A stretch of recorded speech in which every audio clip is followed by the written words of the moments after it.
Good evening, everyone, and welcome to the Hillsborough Township Planning Board meeting of February 1st, 2024. Please join me in a salute to the flag.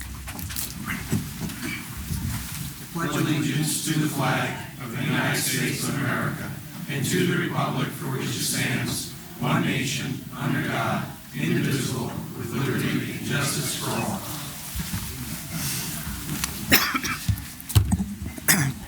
Please be advised this meeting has been duly advertised according to Section 5 of the Open Public Meetings Act, Chapter 231, Public Law 1975, otherwise known as Sunshine Law.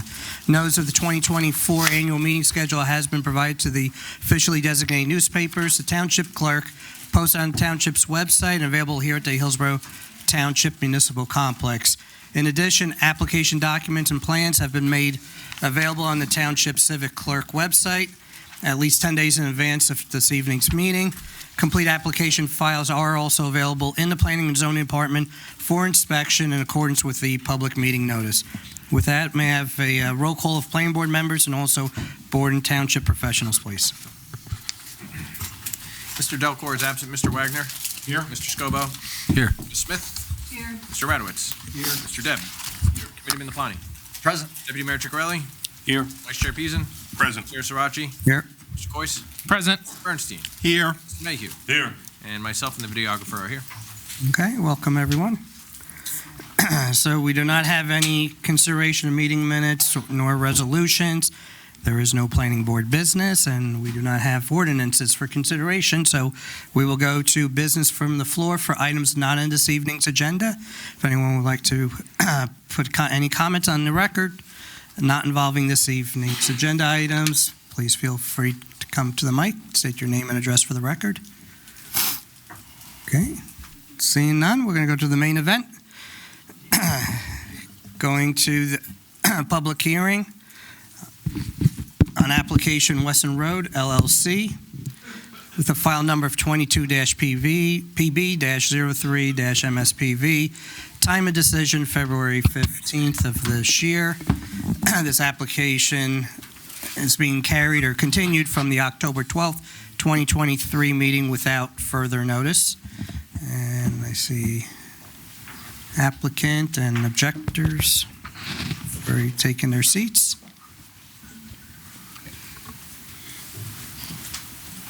Mr. Ogrodnik, the floor is yours. Good evening, members of the board. My name is Michael Ogrodnik of Savo Shock Law Firm on behalf of the applicant Weston Road, LLC. As indicated at our prior public hearings, this application seeks preliminary and final major site plan with bulk variance and waivers necessary for the construction of an industrial building, including 5,300 square feet of office space. As this application has proceeded, the applicant, through comment and feedback from the board professionals, and the public, revised the application in several important areas. This was testified to when Mr. Ford was last here in the spring. The changes reduced the size and intensity of the proposed use, enhanced aesthetics, including an application that reduces the square footage of the building from 140,155 square feet to 125,118 square feet and 5,300 square feet of office. Other material changes including enhancing the architecture, adding building color, lowering the building height, and slightly shifting the building. Additionally, the number of parking spaces was reduced from 139 to 99 and adding 5 electrical vehicle spaces. After our architect testified, we also added an 8-foot colored concrete wall near the loading docks to conceal the forklift ramp and provide additional sound attenuation. Frontage is on Weston Road, known as Block 185, Lot 1. Property is in the I-1 Light Industrial Zone, approximately 18.203 acres in size, and is generally wooded. According to the Township Planner Report, the proposed uses are permitted principal uses in the I-1 Light Industrial Zone. The site is located on the south side of Weston Road, across from the chain-off terminus of Waterman Lane. Site's been undeveloped for many years. characterized mostly as upland forests with small pockets of scrub and forested wetlands. The northernmost forested wetland pocket is associated with a stream feature that our engineer had detailed, which runs in the northwesterly direction. The site is bordered to the north by Weston Road with residential development beyond, to the east by Conrail, Delaware, and Bound Brook Railroad right-of-way, and some additional commercial development. There's a privately owned airport, Central Jersey Regional Airport, across the right-of-way to the Conrail Railway. To the south is a closed municipal landfill that was previously owned by Hillsborough Township, and some unimproved forested residential area.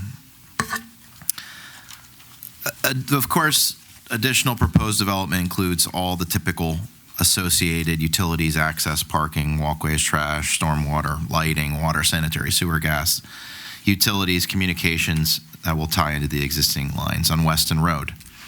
Tonight, the applicant will introduce our final witness, Michael Ford, essentially to update this board. You know, it's uncommon that we have applications that proceed for this many hearings, and one of the benefits of that is that we have pretty much all the outside agency approvals now. And so Mr. Ford will go over those outside agency approvals, go over comments from FAA, and spend the majority of tonight's night discussing the additional geotech testing. This application was filed in 2022. This is the 10th night. We've presented testimony from no less than 9 witnesses, including 4 professional engineers, a licensed architect, a licensed planner. Throughout 22 and 23, this applicant presented expert engineering and geotechnical testimony from Mr. Ford, architectural testimony from our warehouse designer, Steve Radosti, operational testimony from Ahad Arif, planning testimony from Keenan Hughes, and several nights of traffic testimony from Gary Dean. In addition to the typical expert witnesses that we present in land use applications, the applicant also presented professional acoustic engineering testimony from Zach Zabura, concluding that the proposed operations do not exceed the applicable noise regulations at the site and the nearest residential projects. We received testimony from our air quality expert, Glenn Bodner, who concluded that it was his opinion that the slight additional vehicle traffic associated with the Weston Road Industrial Building will have negligible effect on local air quality. We had additional environmental testimony from Tom Offenard, and additional warehouse operations testimony from Jim Scott. In addition to the expert testimony, the applicant has provided several thousand pages of documents available on Civic Clerk to the public detailing the history of the project, the history of Hearthstone, traffic data, environmental impact studies, LSRP phases 1 and 2, the history of the site, history of the lawsuit, and volumes of data. In addition to the applicant's professionals and the board's professionals, there are various outside agencies who of course handle thousands of land use applications and have reached conclusions since this application has been pending since our first hearing in 2022. NJDEP has determined that the delineation map is accurate.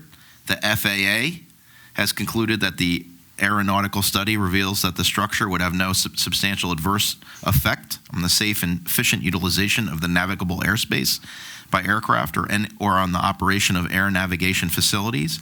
Somerset County Planning Board concluded that the application does not adversely affect the county's facility and approved the project. Somerset Union Soil Conservation indicated that they've reviewed the erosion control plan and certifies that the plan is in accordance with the New Jersey Erosion and Sediment Control Act. And most importantly, perhaps, as it relates to stormwater from DRCC, the quote is, it is of the staff's opinion that the proposed project has been designed in compliance with the Commission's technical requirements. We also, we will address the professional engineering reviews that, again, we believe support the conclusions as it relates to the stormwater management plan. I understand that our objectors counsel, Mr. Ash and Mr. Sinkovich, has requested to be heard on a legal issue related to jurisdiction, similar to last Thursday. which we've briefed quite extensively several months ago, so I defer to Mr. Bernstein on this next step.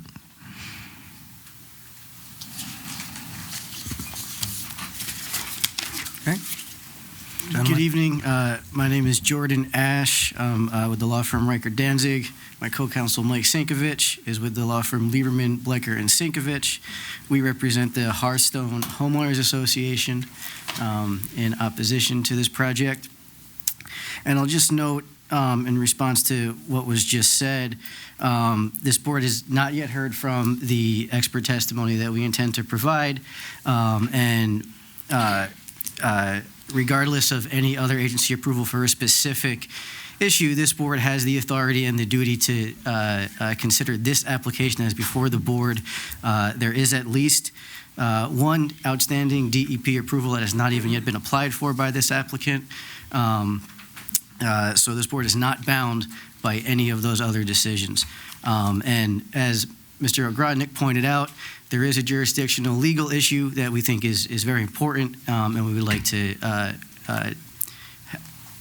be heard on and deal with that before moving forward tonight.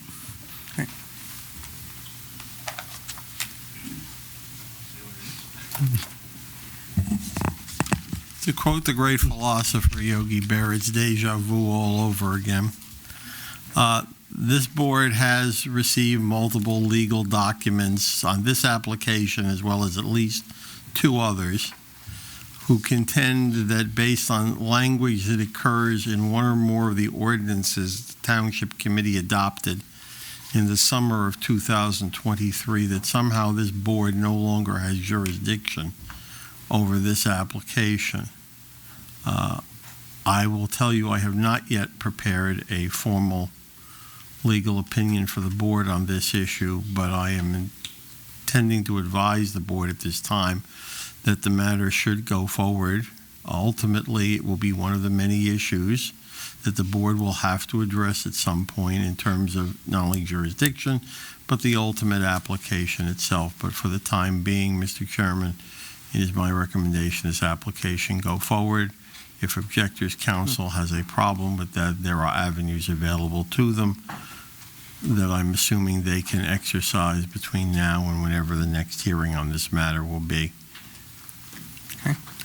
Is there anything you want to put on the record before we proceed, or? Well, we think that to the extent we want to go forward tonight, that's fine. We think that the record on this issue does need to be made. I know letters were sent in, and we would just ask that, if not now, at some point, the record on this issue needs to be made. Sooner than later, if anyone else wants to supplement the record, they are more than welcome to.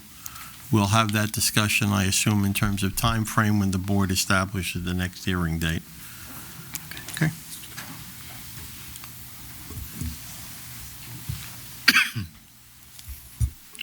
No, my interpretation is we're not going to make that record right now. Is that correct? That is correct. Right. We're not going to make that record right now. At some point between now and the next hearing, my office will provide all parties with a draft opinion that the board can accept, reject, or do with it as it wishes, as it does with all of my opinions. Therefore, at the moment, if you want to make a record once you start, because it's my understanding, and Mr. Ogrodnik can correct me if I'm wrong, but there's been back and forth emails. Mr. Ford is Mr. Ogrodnik's final direct witness. If objectors want at the start of their application to start a record relative to this issue, that may be the appropriate time for you to deal with it accordingly. But I will indicate that I have not rendered an opinion for the board's consideration, so even placing a record on may not necessarily, will probably not get you a decision, at least tonight. Understood. Thank you. Okay. With that, I have our witness, who's, I believe, already been sworn in, Mike Ford from Van Cleef Engineering Associates. Let's swear him in again. Calendar turned, so. You swear the testimony you give tonight is going to be the truth, the whole truth, and nothing but the truth? Yes, I do. For the record, can you state and spell your name, please? Michael Ford, F-O-R-D, with Van Cleef Engineering Associates, licensed engineer in the state of New Jersey, and my license is in good standing. Okay. Nothing's changed since the last time. No. Okay. I was last here in May of last year. And I'm here this evening to report to the board what has occurred with regards to the site engineering aspects of the application since that hearing. We were directed to consider additional supplemental soil testing, which has been performed. We were directed to consider additional landscaping to buffer the front of the site, which has been included on the plan. And we have processed the outside agency application approvals that Mr. Ogrodnik just summarized. In particular, with regards to the site, the FAA and DOT approvals regarding the location of the site within the airport hazard zone, and then specifically with the site itself and the proposed construction and site improvements, the soil erosion and sediment control approval in May of 2023, which included not only the soil erosion and sediment control plan, but an acknowledgement of the acceptance of the classification of the on-site soils as D, and then additionally, with regards to the DNR Canal Commission, we've made resubmittals to the DNR Canal Commission and are in receipt of a December 5th, 2023 review report that, as Mr. Ogrodnik summarized, identifies that the proposed stormwater management features of the project are in accordance with their regulations, which are equal to, and if not exceed, the DEP and the township standards. And then specifically with regards to the site improvements, first with regards to landscaping, there was, as you recall, the basin is located, a pond-constructed wetland is located in front of the building. There was an emergency spillway associated with that construction that was parallel to Weston Road. That spillway was relocated, and the entire buffer between the two proposed driveways was enhanced, and so was the overall landscaping of the site. And the total number of trees is been increased by in excess of 200 trees, and actually 299 specifically shrubs, and that is a mix of plantings along that frontage, and that would be buffering immediately adjacent to Weston Road, as well as along the driveway immediately adjacent to the building and along the front of the building.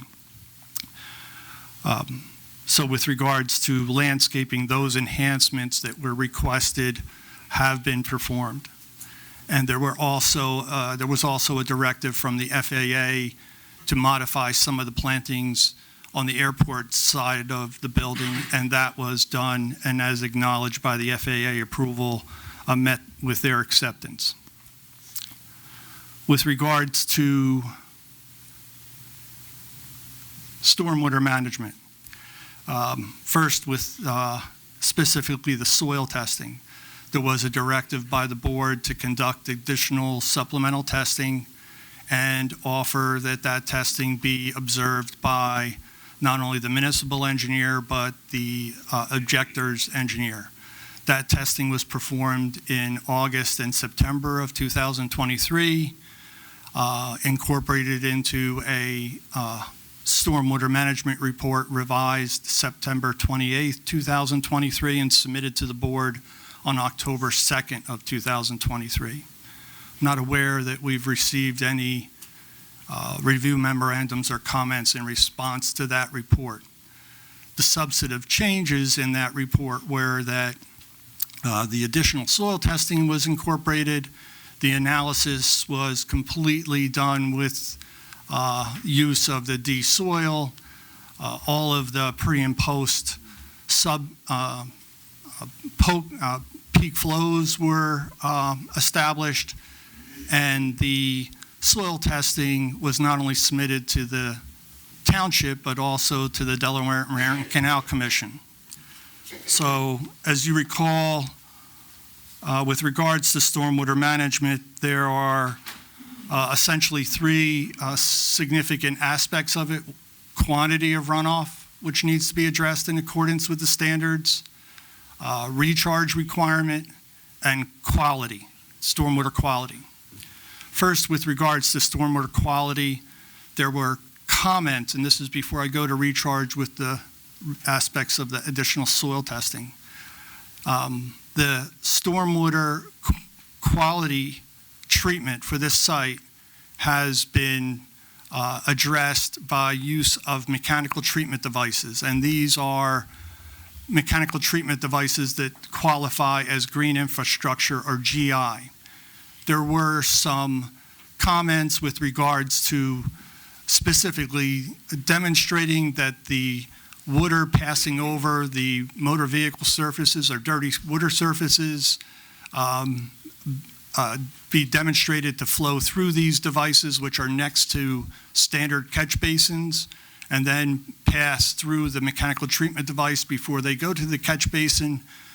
There were additional details added to the plan, and essentially, and this is a standard with those types of mechanical treatment devices, when they sit next to a standard catch basin, they're slightly at a lower elevation than the catch basin, so that water quality storm, that first flush, is forced to flow through the mechanical treatment device.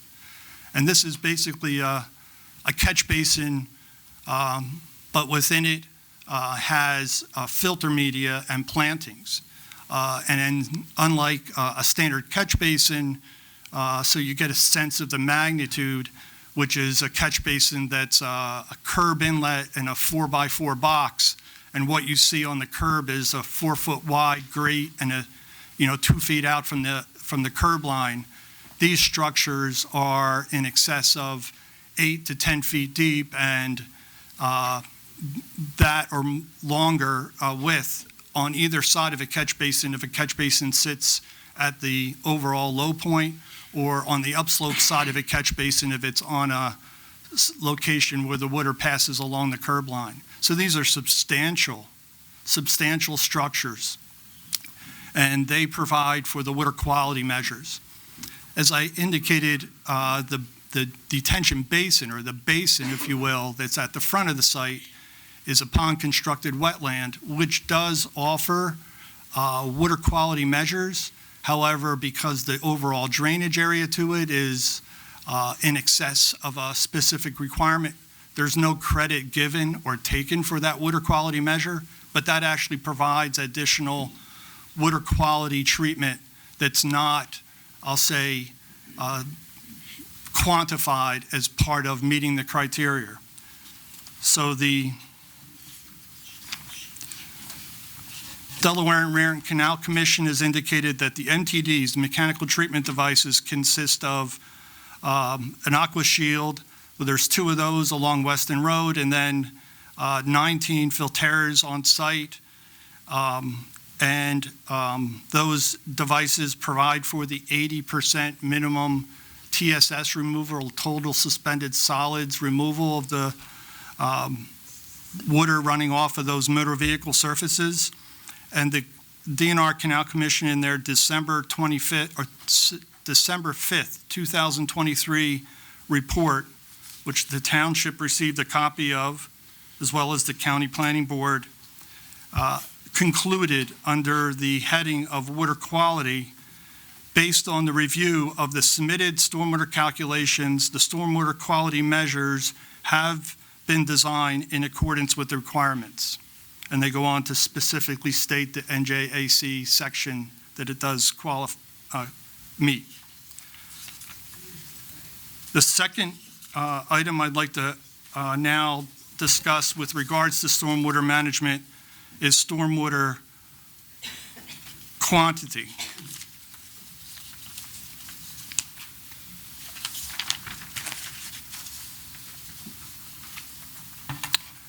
As I indicated, there's a basin, a pond-constructed wetland that's at the front of the site. That basin, as Mr. Ogrodnik indicated, virtually a year ago, when the building was reduced in size, that basin basically doubled in size. And that offered opportunities to not just meet the standards and the criteria for reductions in the peak flow for the 10 and 100-year storm from the site, but substantially meet them well in excess of what the standards are. That is, for the 2-year storm, you're required to reduce the existing peak flow by 50%, the 10-year storm by 75% or be at 75%, and then the 100-year storm 80%. In this case, what the DNR Canal Commission concluded is that based on the review of the submitted stormwater calculations, the proposed stormwater management measures will provide enough peak attenuation to meet the specific runoff quantity standards of NJAC 7:45-8.6 parentheses A1. And then specifically with flows to give a sense of the amount of reductions. There's 2 drainage areas, one drainage area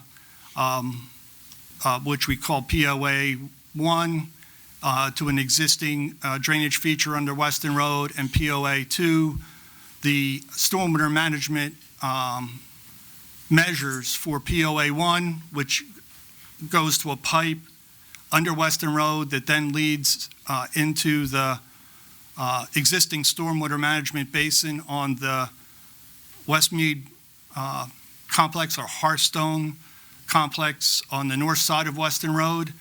The area draining to that existing pipe from this site has been reduced substantially so that the contributing flow to that is reduced substantially by virtue of reducing that drainage area. And as a sense of an understanding for the existing stormwater management rainfall data, the allowable peak flow from the site to that location is 12.76 cubic feet per second, and the proposed condition is 1.0. That's literally, it could have been 12 times larger. So it's a substantial reduction. And as you know, we've been processing this application for many months, and I think this demonstrates an advancement by the applicant to not only just meet the standards, but listen to the concerns. And one of the initial concerns at a hearing, I think over a year ago, was the flow to the existing basin on the Hearthstone community site. And this demonstrates that the applicant has made substantial progress toward addressing that concern. The other point of discharge from the site is another existing pipe in Weston Road, a public road, with the flow to it from the site. And this is where the proposed detention basin or the pond constructed wetland discharges to.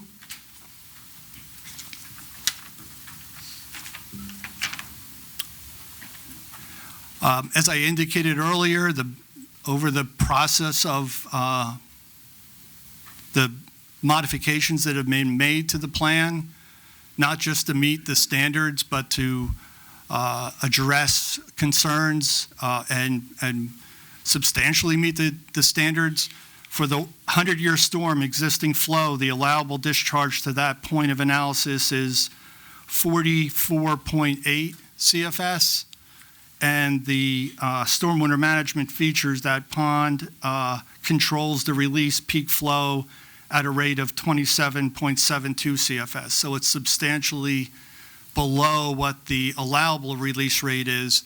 And I'd like you to also understand that that allowable release rate is after making the calculation to say that the standards require a reduction from the peak flow such that it's at that 80% level. So this is, well below the allowable release rate.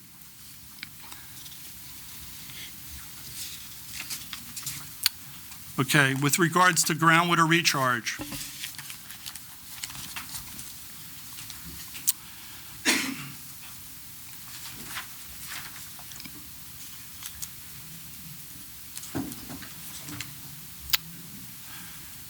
To recap, and this was discussed at the May hearing, as I recall, the NJDEP standards for classification of soil. There's, as you should understand, there's published data that's identifies the anticipated soils on a site and their characteristics, and establishes a soil classification, a hydrologic soil group classification.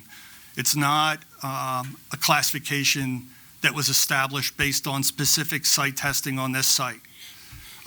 So what the standards permit is that if you encounter a site that exhibits soils that are not consistent with that classification, you have a process and a standard number of tests that would be done to establish another classification, in this case, a Class D classification.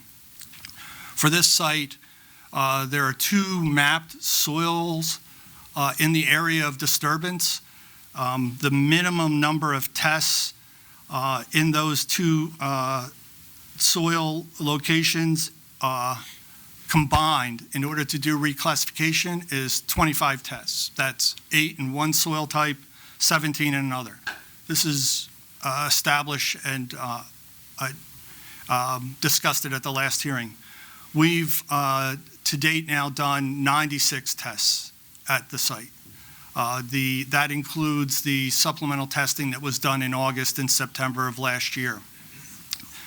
The criteria is established in the NJDEP standards. And I'll like to just read now what the the Delaware Raritan Canal Commission reviewed and concluded. Can we get a date on that, Mr. Ford? Yeah, it's the same December 5th, 2023 report. Thank you. This is under the heading groundwater recharge.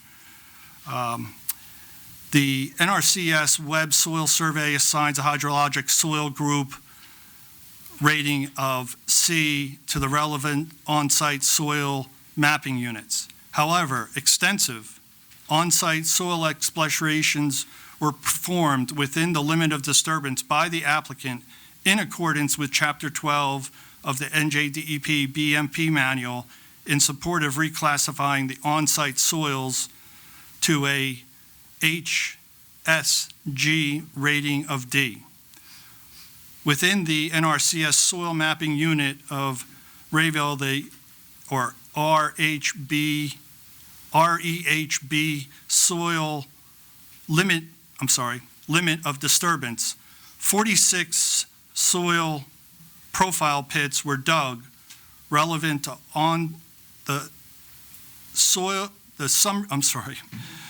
relevant to the seasonal high groundwater table at a depth of 28 inches or less, which supports reclassification to HSGD. Within the NRCS soil mapping unit of PENB limit of disturbance, 19 soil profile pits were dug relevant to the seasonal high water table at a depth of 24 inches or less were determined, which supports reclassification to HSGD. Additional soil explorations were provided as necessary in the area where the groundwater properties varied to resolve such differences and accurately characterize the soil present in the mapping unit. Based on the review of the submitted information, Commission staff agrees that the evaluation supports the HSGD soil classification. Therefore, the Commission considers that the project will meet the groundwater recharge requirements. So that's the third criteria. What I'd like to point out now is that beyond meeting the standard having the DRCC determine that we meet the standard. There was a recommendation that the applicant acquiesced to, and that is to provide for opportunities for groundwater recharge on site. Now, given the soil characteristics that were identified at the site, the fact that of 27 basin flood tests that were performed at the site, this is a permeability test to establish whether a rock or bedrock is permeable. All 27 failed to meet the standard. And these are tests that are holes dug in the soil or into the rock that are 50 square feet in size. So it's not establishing or looking at permeability in an isolated little hole. This is a typically 5-foot wide by 10-foot long hole that's filled with 12 inches of water, hundreds of gallons of water, and time to drain over a period of time. In order to meet the standard, it has to drain 2 fillings of those 12 inches of water within a 24-hour period for the first filling and 12 hours of the second filling to provide and establish a permeability that could be used for an infiltration BMP. And as I've indicated, we didn't have a single test pass. And there were additional tests done during that time period of September and August. We had initially 17 tests and 14 additional ones were done since the last time I was here.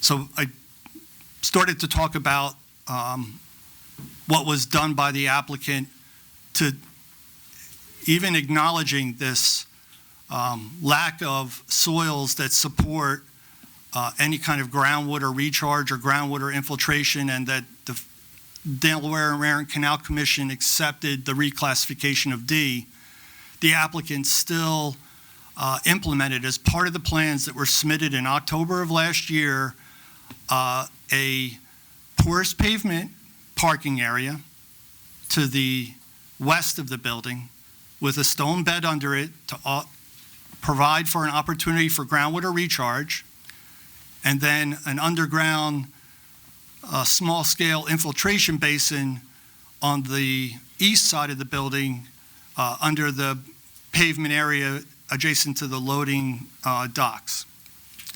And this was like trying to thread a needle where,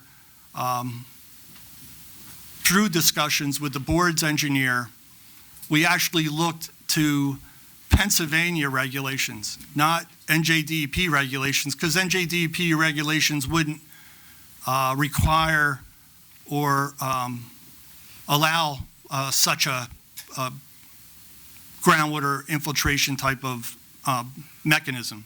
What we used is what's called a managed release concept.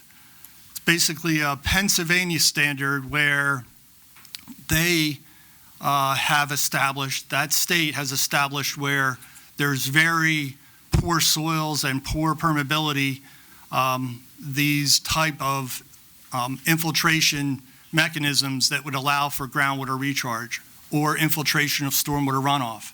And this is in an effort to provide for an opportunity for recharge and would theoretically reduce the amount of stormwater running off the site.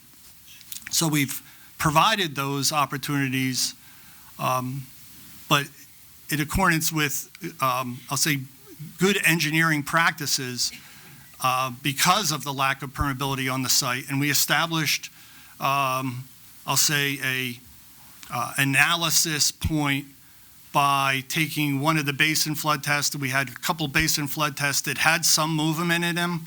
I'll say, you know, it was required to have 12 inches drained within 24 hours, but we had some that had some movement, a few inches. So we used that as a guide to establish areas where it may be appropriate and I'll say in a sense wouldn't hurt to provide an opportunity for recharge. Even though it's not required, the standard doesn't require it, the Delaware and Raritan Canal Commission acknowledged that it's not required. In the May 1st review by the board's engineer, there was an acknowledgement that the soils met the criteria of a D classification, which wouldn't require recharge. But in that same report, there was a suggestion to consider this recharge. The volume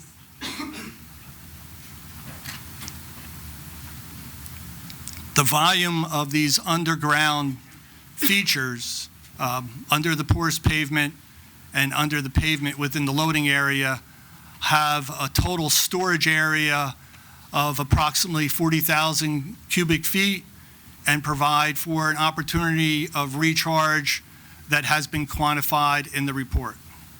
And again, this is not to meet a standard or requirement, because the standard and requirement of the township and the Delaware and Raritan Canal Commission have already been met by the extensive on-site soil testing.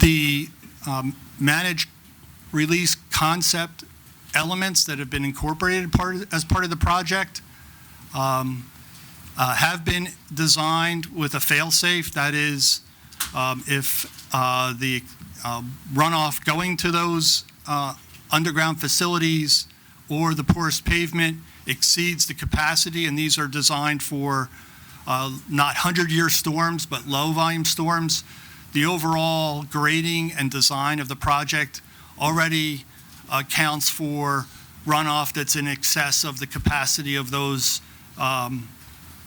recharge opportunity facilities. Lastly, in the Delaware and Raritan Canal Commission, they also acknowledged that the project complies with their stream corridor, and they state that the project is located within the Millstone River watershed. The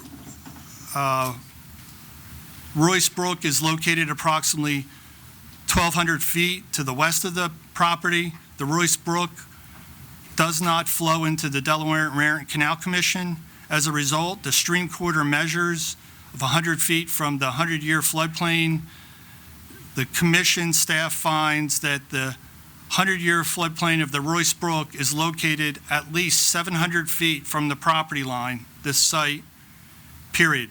Therefore, the project is not subject to the stream corridor review pursuant to NJAC 7:45-9.1A. With regards to volume of runoff from the site too, what I'd like to remind the board is that during this process, we made a trip to the Environmental Commission of the township, and one of the suggestions that the Environmental Commission made was that in addition to meeting the peak flow attenuation for the 210 and 100-year storm, is that we delay that peak discharge by an additional time period. That is, the flow off the site, the volume is released at a controlled rate such that not only is the peak reduction addressed in accordance with the standards, but that volume of flow, while it may be an increase over existing conditions, is drawn out and released well beyond what the existing conditions would release runoff from the site during the rainfall event, the 24-hour event. So the impact to the site runoff is improved, and this was demonstrated by a report issued by our office that included not only an analysis of this site, the subject site, but the entire I call it Westmead, but that's the entire Hearthstone community, utilizing the drainage report from the Hearthstone community approval, and then their assessment of this site, which flowed through that site and at that time and still does, and now analyzed both the existing condition, that project built, and this site not built, and then this site built with their own analysis method, and that was provided to the board in a March 8th, 2023 report entitled Off-Site Stormwater Analysis. Off-Site Stormwater Analysis. The May 20, 2023 report or letter report offered by the objector's engineer identified that they had that information, they had that report, but there's not a single comment or acknowledgement that that report demonstrated with not ambiguity or hyperbole, but specific analysis, actual numbers crunched, that the peak flow at the downstream side of that site is reduced by virtue of the on-site practices that would be implemented as part of this design. So that analysis, I believe, demonstrates that while there could be emotional appeals that the volume is increased, it's not, and that'll substantially impact us. There's not an analysis that's been provided, to my knowledge, that demonstrates that. While there's been a specific analysis done, not for just our discharge at our site, which is only requirement that we meet the pre and post at our points of discharge on our site, but there's been an analysis incorporating the existing community to the north, which demonstrates no adverse impact, that the peak flow is actually reduced in the tributary that runs through the site, yet there's no acknowledgement of that. And there was no rebuttal of it.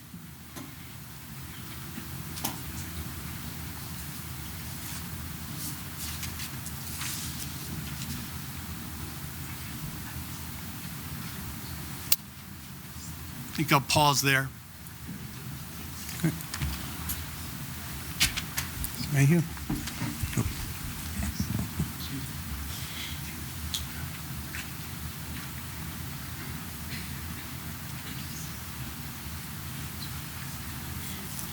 David turned on the AC or the heat and dried me all out.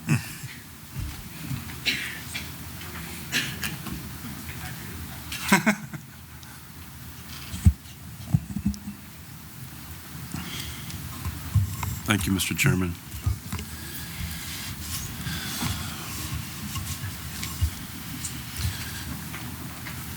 Mr. Ford, in the Delaware Raritan and Canal Commission submittal, I think your office submitted an exhibit called a soil log exhibit. I'm sorry, didn't hear. It's soil. Soil log exhibit? Yes. Do you have that with you? Yes.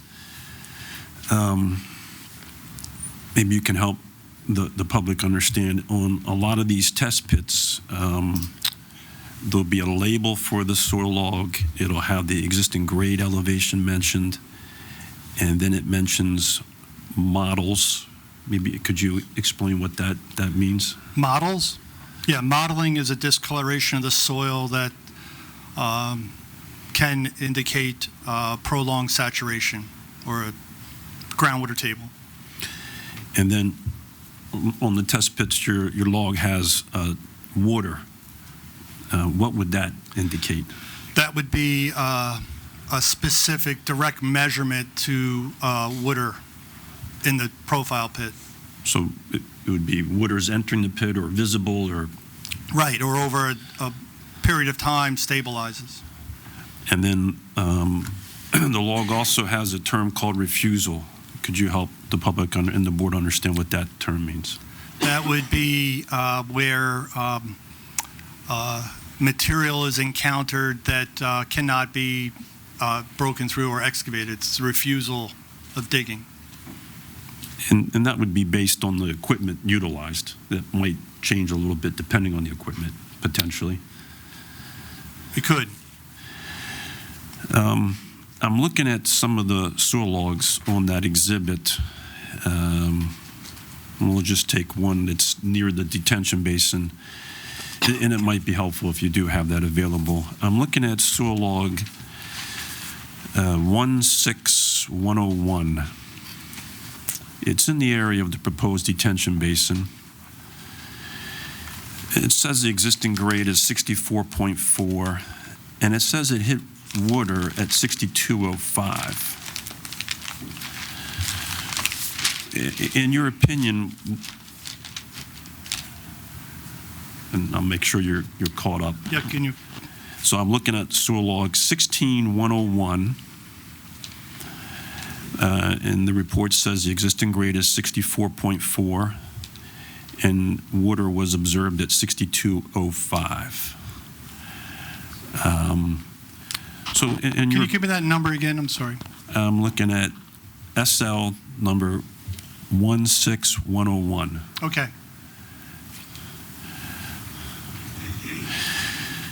And feel free to correct me if there's a lot of numbers I'm quoting, so if I'm off, feel free to correct me.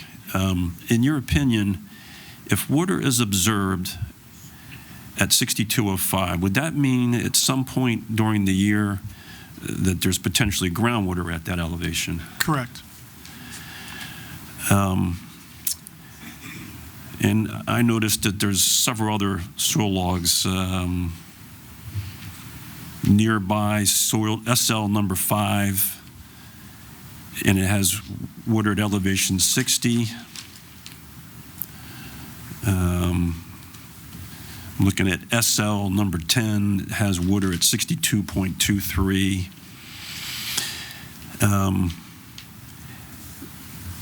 Could you explain, in this area, you have a proposed detention basin with just different levels, and I believe the bottom of the basin is proposed at 53. Is that correct? The soil log exhibit you're asking me to look at doesn't have it on that number on there, but Yeah, I've taken some numbers and tried to transpose them onto your proposed plans. Do you happen to have those plans, or do you feel like my recollection is close enough? yeah, the basin, the pond constructed wetland is a lined basin. There'll be a liner on it in order to, because part of the NJDP manual for pond constructed wetlands is that there are certain aspects of it that need to be incorporated into design, including like a what they term a permanent pool, a low marsh, and a high marsh area. How high up does that liner extend? We've identified it over the entire bottom of the basin, so it would be up to where the walls are. Okay, so to help the board and the public, I think you have a couple tiers in the constructed wetland. The what would be called hide water, 1 to 4 feet of water, starting at 53, and then you have the shallow water, I guess, starting at a ledge at 57.25, and then another ledge at 57.75. If that sound correct? Yeah. And I believe the lowest orifice on the outlet structure is a 5-inch diameter orifice set at 57.75, which is that top ledge. Does that sound correct? That would be at the permanent pool elevation, yes. Yeah, that sounds right. Okay. If the groundwater is in these areas, when we mentioned 62 and there's some at 60, and the basin's down at 57.75, isn't that below the existing groundwater level? Right. So is there the potential that the basin is draining the existing groundwater in that localized area? There's no connection to the outlet structure and the material below the liner. The liner is a impermeable liner that would separate the bottom of the basin from the surrounding soil. The pond constructed wetlands is not, it's green infrastructure without an infiltration element. So there's no infiltration. It's Well, actually, I think, intended for situations like this where you have these types of soils. You mentioned there's a retaining wall around the basin, and I think on your plans, the bottom of the wall is just above that, which is at elevation 58.0. And I believe the wall is approximately 9 or 10 feet high. So what would stop groundwater that's on the upgradient side of that retaining wall from seeping through the wall into the detention facility? That would be that same liner. The liner could be extended above and beyond the back of the wall. I'm not sure that's on your plan, but you're saying if it's a concern, you would extend the liner up the rear of the Correct. Proposed retaining walls, creating sort of like a bathtub effect. Right. That's exactly right, yeah.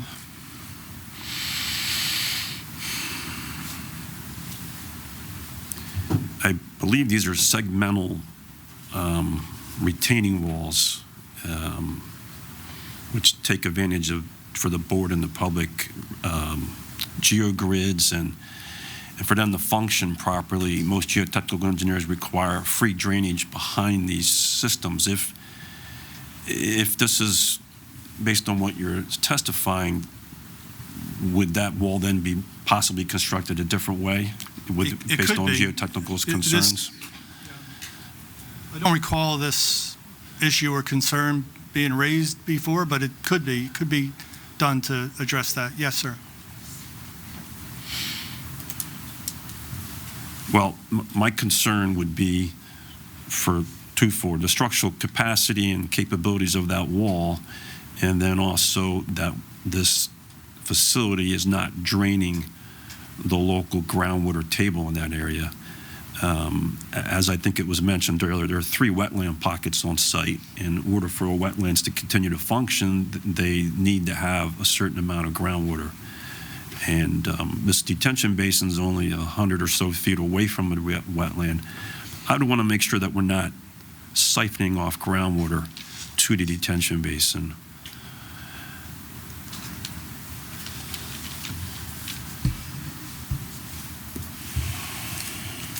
You mentioned that there were 27 basin flood tests performed and that none of them met the state criteria. And I think you touched upon the state criteria that 12 inches has to drain in 24 hours and then another 12 inches has to drain in 12 hours. And for the board and the public, that second drainage is measured, and that's how an engineer would determine the infiltration rate, correct? Well, On the second filling? Well, for a basin flood test, that's a pass-fail test. So if it drains within that second filling of 12 hours, it's a pass, and the standards dictate a specific infiltration or permeability rate that you would use for any kind of infiltration BMP. When it doesn't pass, you're not permitted to have an infiltration BMP. And what is the state DEP looking for as a minimum tested infiltration rate? Well, the use of the design would be 0.5 inches per hour if a basin flood passed. So just for the board and the public, the state's looking for a test result that would be 1 inch per hour, and then as design engineers, the state requires a 50% safety factor, and the design engineer would use 0.5 inches per hour, correct? Correct. And if it doesn't test at 1 inch per hour, as you mentioned, the state wouldn't allow an engineer who's trying to design a BMP to meet the state criteria. They wouldn't allow that infiltration, correct? Correct. But if there was infiltration rates less than 1 inch per hour, there's still infiltration occurring, correct? Yes. And as you mentioned, you took advantage of that in a couple areas on site to introduce the managed resource concept, correct? Yes.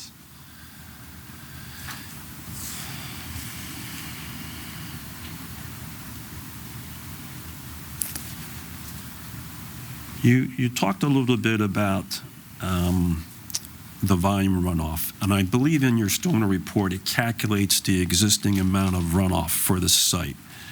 I seem to recall, even after reclassifying the site soils to a D or delta soil, I believe your report quotes somewhere in the range of 50,000 cubic feet of runoff during a 2-year storm. Does that number sound close? Yes.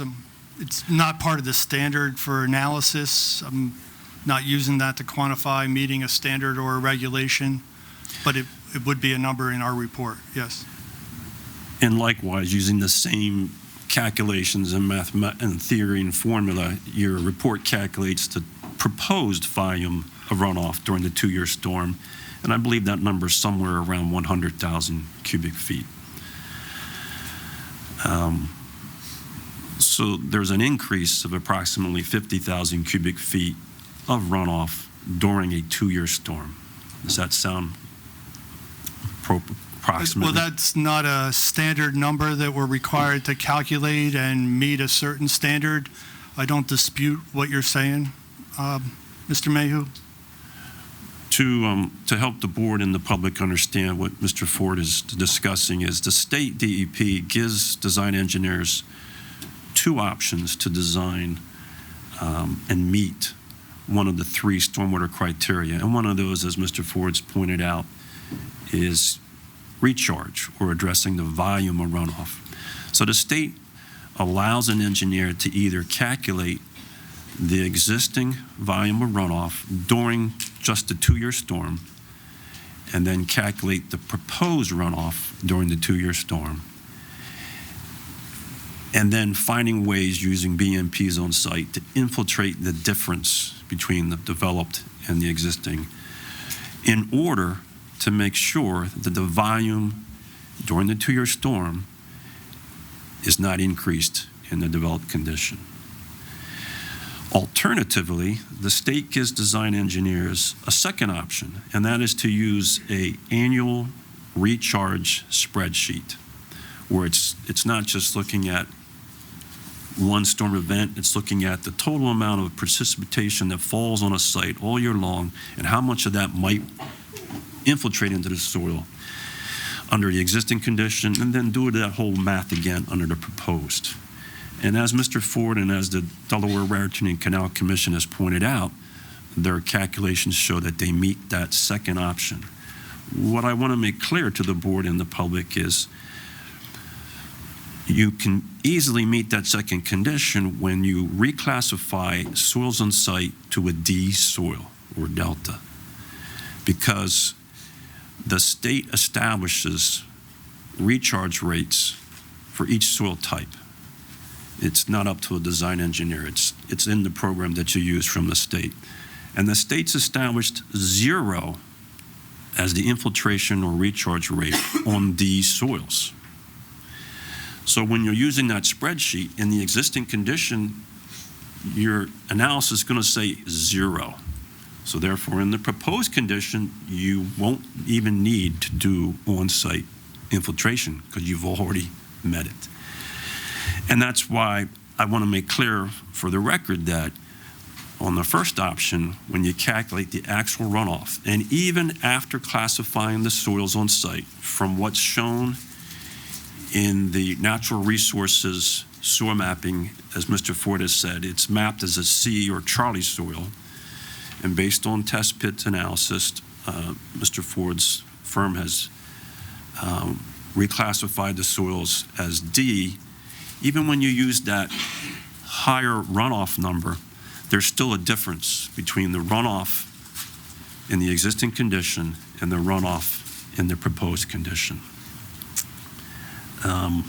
Now, we've talked about, does that matter? Does that impact? And I have not reviewed, this was probably before my time, the Hartstone downstream analysis that Mr. Ford had mentioned. I remember years ago, and I won't want to give away how old I am, but back in the 80s when stormwater management regulations were still being discussed, as a design engineer, all we worried about was collect the water, put it in a pipe, and get rid of it as fast as we could. And then we realized the sites were creating flooding. So we started trying to manage the peak rates of flow. But we were still having problems. In the early 90s, we realized we're still having flooding downstream because there's an overall increase in the volume of runoff. So even though every shopping center and subdivision and building was putting their own detention basin on site, and they were trying to manage the peak rate coming out of that basin, the volume of water coming out of that basin in the proposed condition had increased, and there were downstream impacts to that. And I just want to make clear, and I think Mr. Ford's already agreed, the volume of runoff coming from this site during a 2-year storm has increased. I understand Mr. Ford stated that he is restricting the peak flow, but I'm sure, as Mr. Ford would agree, that's extending the hydrograph out. And for the board and to the public's knowledge, when design engineers calculate stormwater management, they generate what's called a hydrograph.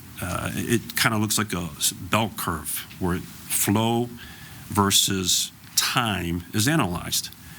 And flow will start out very slow, and then as time goes on and the storm intensity increases, the peak rate will go up, and then the peak rate will go down as the storm intensity decreases. And Mr. Ford and his firm is analyzing that under existing conditions and proposed, and they're putting the storms through a proposed detention basin to try to hold back those peak flows. And as Mr. Ford has stated, he restricts that peak Q or flow from, I think it was allowable was 40 and you're producing like a 27 or something in that range. In order to achieve that though, Mr. Ford, your proposed hydrograph will extend out, meaning that detention basin will continue to discharge flows over a greater period of time, correct? Yes. Because just so for the board and the public's knowledge, the area under a hydrograph is what equates to the volume of runoff. And my concern, and a lot of other engineers around New Jersey's concern, is we don't know what's happening a mile downstream, because you have hundreds of individual sites all letting their detention basins drain, and nobody's taking the time to figure out, in the pre-developed condition, this site would have peaked, drained out, and then no longer contribute, say, 5 hours later after the storm's moved on. It's no longer contributing significant flows downstream. Under the developed condition, because the water is being held back in this basin, 5, 6, 7, 8, 9 hours after the storm event, this basin will still discharge flows. And those flows are contributing downstream. At the same time, other detention basins are releasing their flows, and it has a cumulative effect, as we can see in places in Hillsborough and Manville and other areas. And so, as Mr. Ford has pointed out, they've taken a step to introduce managed resource concepts to try to recharge some of the flow. I believe in your report it states there's about 20,000 cubic feet of recharge.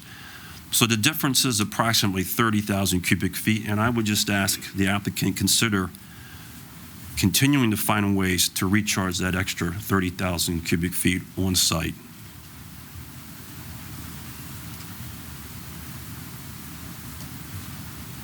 That's all I have, Mr. Chairman.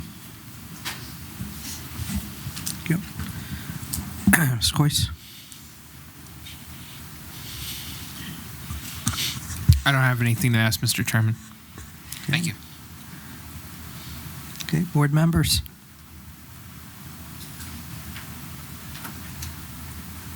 had a couple questions, Mr. Ford. On your soil log exhibit, you mentioned August 30th and 31st, there were additional tests, and they all failed?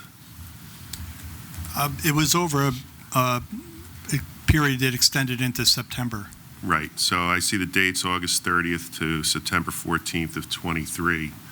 The basin flood results either have a fail or an NA. Is NA not acceptable, not applicable? What's NA mean? That just is where a test wasn't performed. Wasn't performed. Correct. Okay.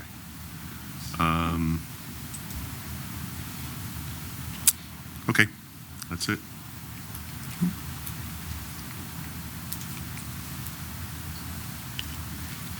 Anyone else? Okay. Yep, objectors? Thank you, Mr. Chairman.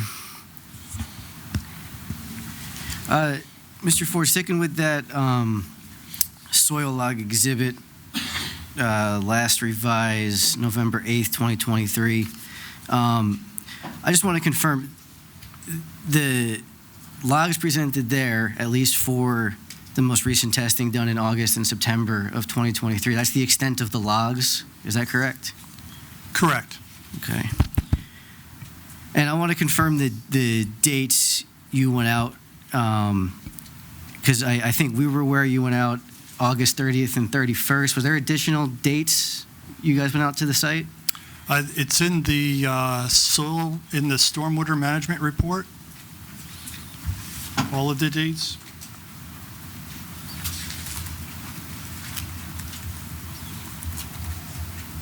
They're on the top of each. It was a period from starting August 30th and extending to September 14th, 2023. And was somebody from the Princeton Hydro, the objector team, there on every one of those days? I don't have a record of when you were there or when the objectors were Is it your there. testimony that we were invited on every one of those days? I don't have any knowledge to the contrary.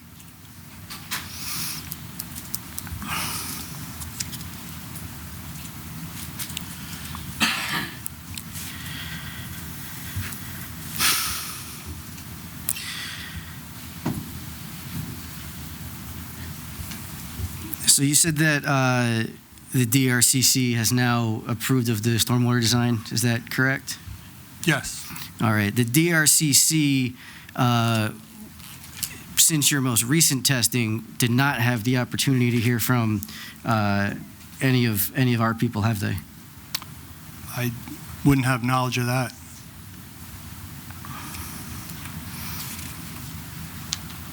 You spoke about the change of the spillway direction? Correct. Yeah. Can you tell me where that spillway currently points? To the east. And what's to the east? The easterly access driveway to the site. Weston Road? Correct. Okay, and then Well, the driveway's on site. Weston Road is to the north. So I'm just trying to get, where does the spillway point towards Weston Road? No. When was that design changed? That would have been part of the September 28th review. It was part of the submittal in October of last year. Okay, and it previously, am I correct, it previously pointed towards Weston Road, is that correct? Right. Okay.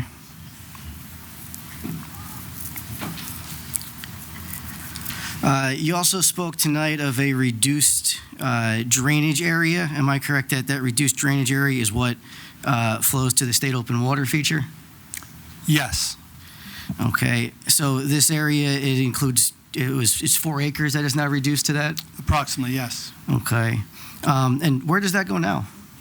I already testified to that. It's to a pipe that's under Weston Road, goes through under Weston Road. Before that, does it go to the man-made basin? Not sure what man-made basin you're referring to. The constructed wetland that's being proposed? No, the area that was reduced in drainage area contributing to it from existing condition to proposed condition is the area of that state open water feature and has the township stream corridor associated with it along our easterly boundary, and there's a wooded area and left undisturbed. I appreciate that, but what I'm asking is that 4 acres that you're changing the flow, where is that 4 acres now going to? That goes to the pond-constructed wetlands so that it can be managed by virtue of the controlled release of the detention basin. So when and if that pond-constructed wetland fails, now we have 4 additional acres being sent in that direction. Is that correct? Objection, it's speculative. Well, the pond-constructed wetland is designed up to the 100-year storm. Is that correct? Yes. And we know very well in Hillsborough that we sometimes see more than the 100-year storm. Objection, lacks foundation.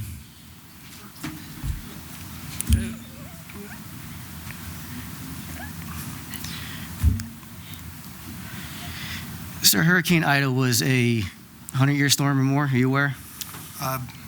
Not sure that there was any specific number associated with it. It was a significant storm, yes. In your engineering opinion, are you aware if it was a 100-year storm or more than that? I'm not. I just answered that. So is it your testimony sitting here tonight that Hillsborough shouldn't expect to see more than a 100-year storm? No. The design standards for stormwater management features require you to control up to the 100-year storm. There's no standard that establishes a storm beyond that.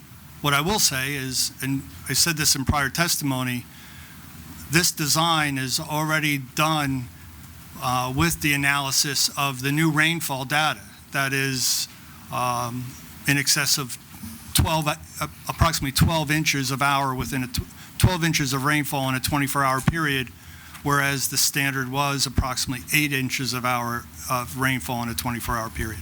So it's the standards of, the rainfall data has been adjusted to acknowledge the change in precipitation over time.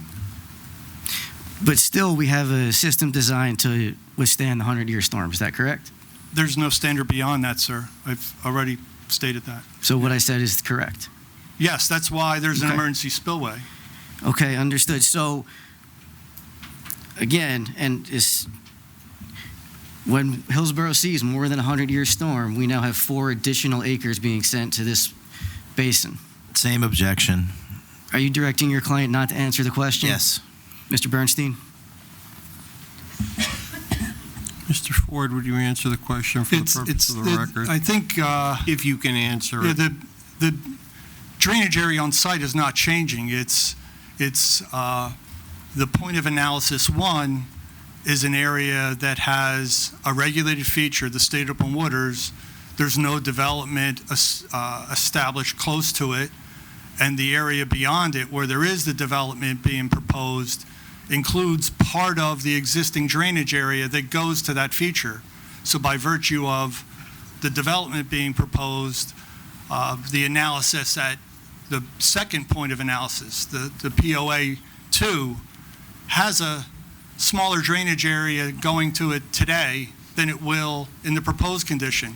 But that same detention basin is controlling that additional drainage area that goes to it.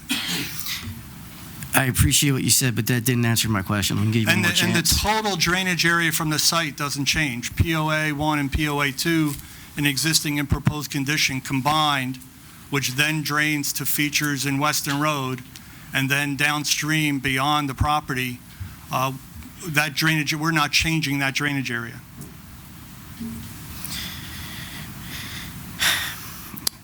I'll move on. You spoke of a total of 96 tests that were performed on this site in your quest to change the HSG soil characterization. Is that correct? To establish the soil classification, yes. Sure.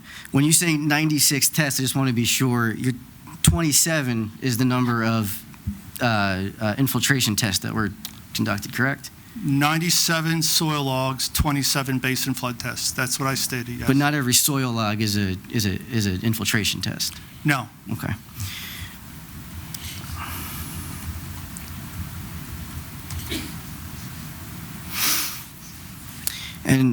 when you spoke of the recharge being provided on this site, this is something that you testified to back in May, correct? No, as I recall, it was in the May 1st review memorandum by the board engineer that while they acknowledged the classification of D based on the soil test, there was a recommendation to provide an opportunity for recharge. And since that time, we implemented that with this basically a Pennsylvania standard. Okay, so just don't want to get the timeline straight. Your testimony is that this wasn't added before your prior testimony? This was added since your prior testimony? The Pennsylvania managed controlled or managed release concept, yes. Okay. This is, And to be sure, that managed release concept is not something that New Jersey recognized as a BMP for recharge. Is that correct? that's correct. Okay. Based on the state standards, we're not required to have recharge. That's New And Jersey if- state standards. And if you were required, this method would not meet that requirement, correct? Okay.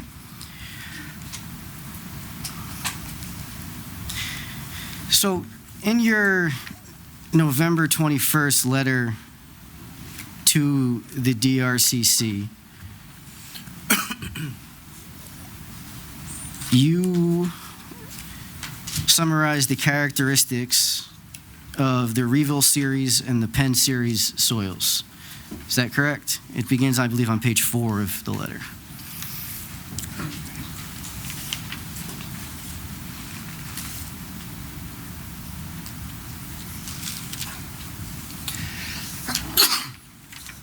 Thank you.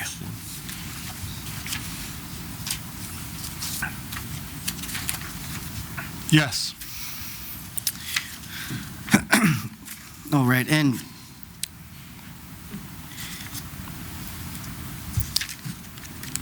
is it your testimony that your soil analysis is consistent with the characteristics of the Reville series and the Penn series on the site?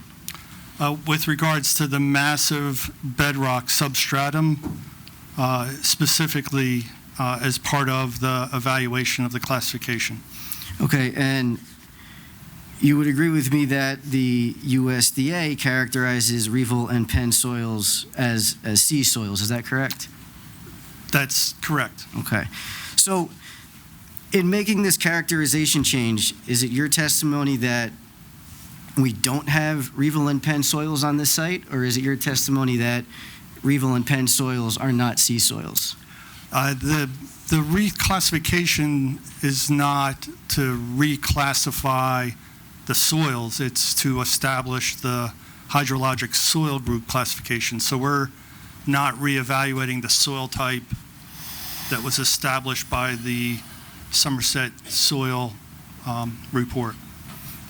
So it's in your analysis then, we do have Reville series and we do have Penn series on the site? We're not even analyzing that. We're just analyzing it from the hydrologic soil group standard in accordance with that Chapter 12 BMP. Understood. But your analysis showed characteristics similar to those soil characterizations, is that correct?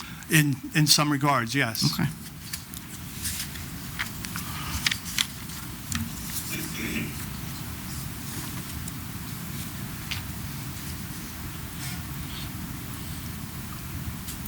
And just to clarify something that Mr. Mayhew brought up, in the delayed discharge that you're proposing, the analysis to actually figure out the impacts of that delay to downstream areas, that's something that has not been done. Is that correct? No, it actually was done. It was part of a report issued in March of 2023. Your own consultant acknowledged receipt of the report. It's entitled An Off-Site Drainage Analysis. Yeah, he acknowledged receipt, but he didn't acknowledge that this downstream analysis that would lay out the delayed hydrograph was included in that report. No, as I recall, it was acknowledging receipt of it, but not speaking to it. And as I stated, the reports demonstrates that the downstream analysis with an analytical, not a presumption, not an assumption, not a speculative manner, with actual engineered calculations that the resulting stormwater management facilities that would be implemented as part of the project would result in a reduction in the peak flow. So it's your testimony then that report that you're speaking of addressed the concern that Mr. Mayhew had with the impact of the delayed discharge on downstream areas? Yes. Okay. Yeah. That's all I have. Thank you. Mr. Chairman, since my name was mentioned, may I add something to clarify? Yeah. I don't want to confuse the board or the public. The downstream analysis that Mr. Ford is referring to is analyzing the adjoining property. It's not a complete analysis all the way to the Raritan Bay. It's just a localized analysis downstream. Okay. Thank you. Need a break? Okay. Before we open the public, we're going to take about a 10-minute recess. So we'll reconvene at 8:40 according to the clock on the dais. We're back. Okay, we've reconvened. All right.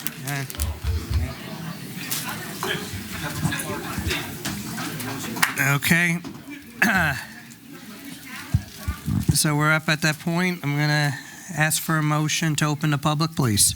Mr. Chairman, before you do, could I ask for a clarification, which may help the public and the board? Sure. Mr. Ford, we were talking about the construction of the proposed detention basin, and it sounded like there might be a change there from what I was looking at on the plan. So I just want to clarify, it's your intent to construct the basin with the necessary liners to restrict groundwater from being drawn into the detention basin? Correct. Okay. Thank you very much. Thank you. Okay, motion to open the public. So moved. Second. Okay, all in favor? Aye. Aye. Okay. Anyone from the public who's not affiliated with objectors' attorneys or representatives, please feel free to come up to the mic, state your name and address for the record. And it'll be to cross-examine Mr. Ford's testimony. Thank you. My name is William Brights, live at 46 Thornton.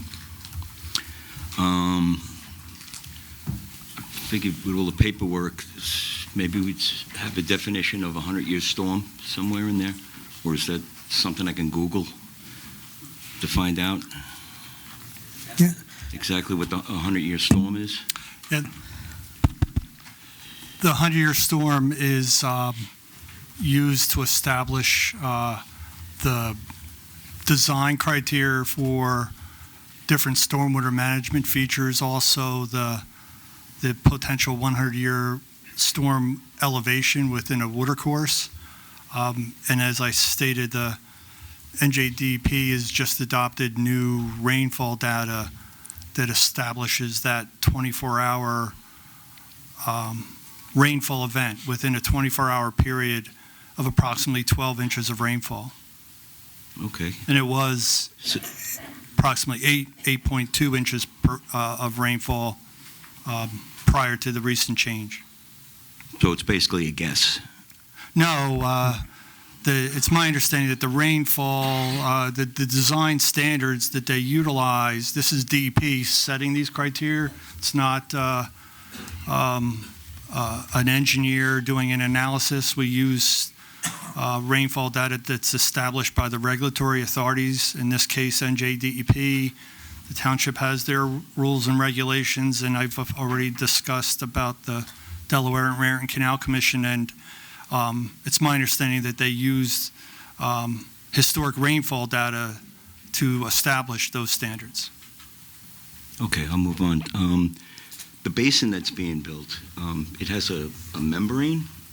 Yeah, a liner. A liner, Yes, and it's like a rubber membrane, or? correct. And is there anything to prevent that from floating? There would be soil on top of it. That'll stop it from floating? Correct. Yeah. I dug out a fish pond one time. It was 3 feet deep. I put boulders in it that I couldn't even pick up, and I couldn't stop that membrane from floating. When it wanted to float, it floated. Nothing stopped the water from coming up.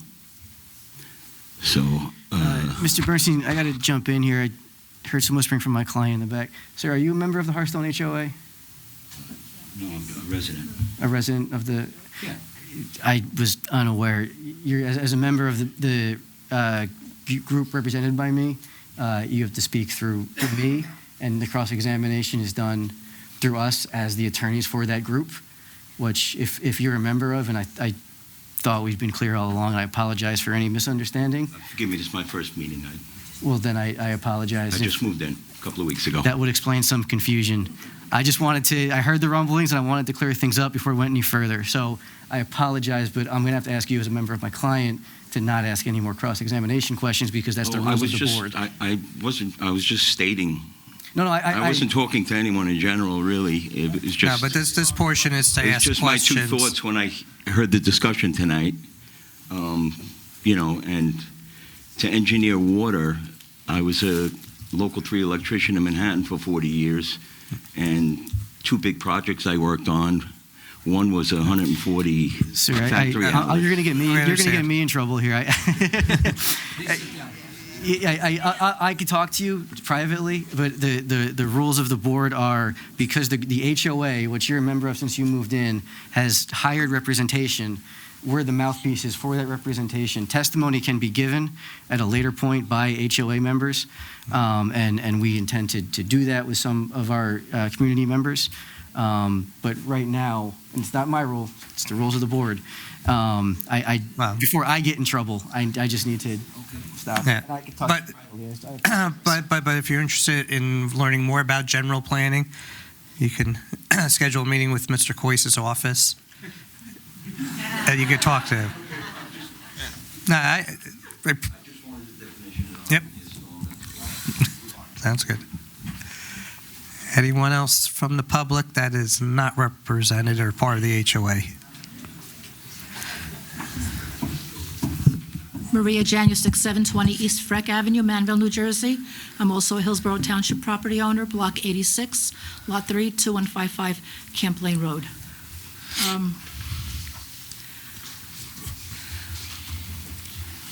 Did you encounter any additional difficulties with regulating stormwater because of all the wetlands on the site?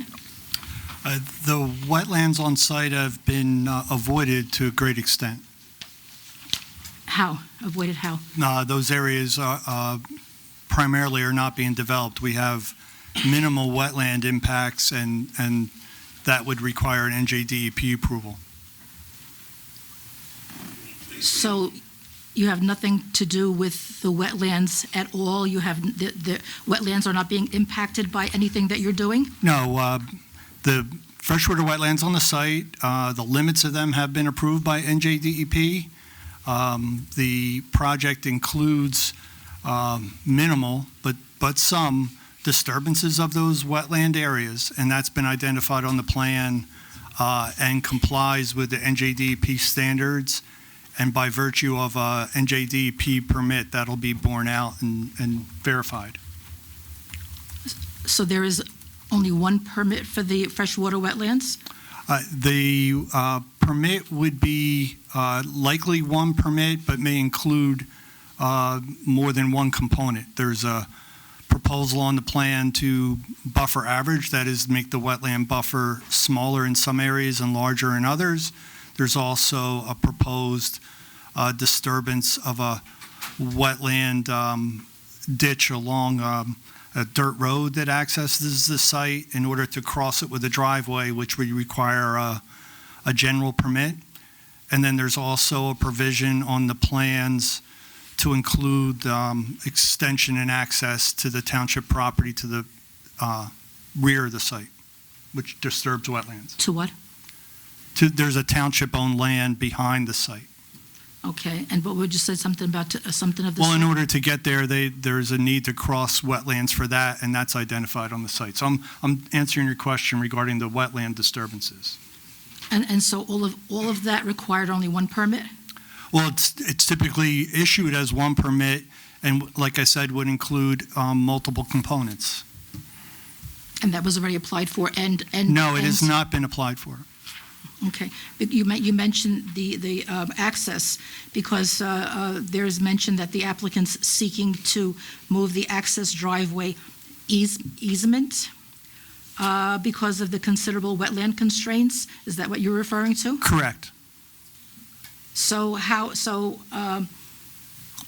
I don't see that anywhere as being something that was applied for. The only thing is showing it as a variance for proposed height of something and waiver for buffers.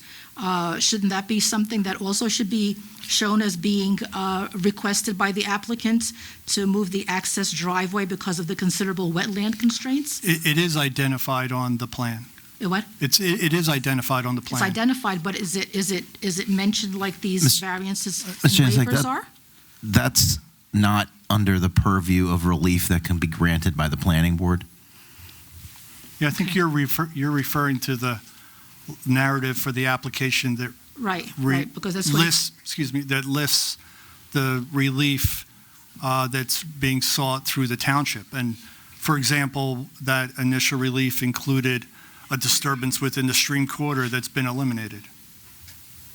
But that relief that you're referring to doesn't list all the outside agency approvals that are not under the purview of the township, such as the wetland permits. Okay. You mentioned also, it's hard to find, regarding the stormwater, that there's an existing pipe on Weston Road that water would be going into? Yes. And where does that, so that pipe is exactly where? Where is it located? It's shown on the plans. There's two pipes that cross Weston Road along the frontage of the property. They're shown on the plans. Is there something further down, or that's just right in front of that property, or is it a little further down? Don't really understand your question as far Okay. as there's Where does the water discharge from those pipes? Objection as a form, asked and answered. No. Where does that water discharge from those pipes? it continues on the other side of Weston Road. I described earlier, one pipe is connected to the Hearthstone, eventually goes into the Hearthstone Basin, and then there's also a pipe that continues on through the Hearthstone project and discharges to the existing watercourse on the Hearthstone project.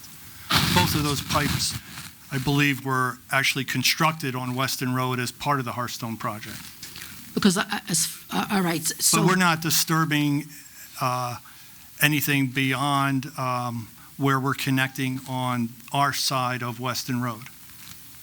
Not to those disturbing pipes. anything, but the water, the storm water is just discharging through those pipes.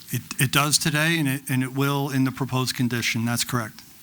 Okay, well, it does today, meaning that was approved for Hearthstone, but you're looking to get approval to have your project, stormwater going through those pipes as well. All the site stormwater has been addressed in the drainage report, and it does flow from the rear of the site or the south side of the site toward the north, generally to Weston Road. That's the existing drainage patterns. To Weston Road. Correct. Okay. So is there a pipe that just has a flow out into the road, or is this going into something specific? I know one is the Hearthstone Basin. Is the other pipe going into something specific, or is it just discharging out into the road? They go under the road. They're within the township right away. It's a public drainage feature. Under the road, but then flowing out to where? It continues on onto the Hearthstone site. Just onto the site? Yes. All right, thank you.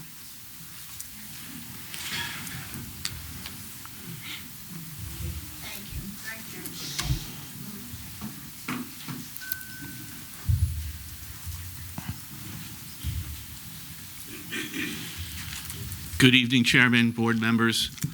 Mayor Richard Underko, 325 North Main Street from the Borough of Manville. I was paying attention earlier, and I think I heard conflicting testimony, and I want the truth. I can ask him the question So to the question clarify. is, you propose that by developing this site, it reduces flooding. It makes it better.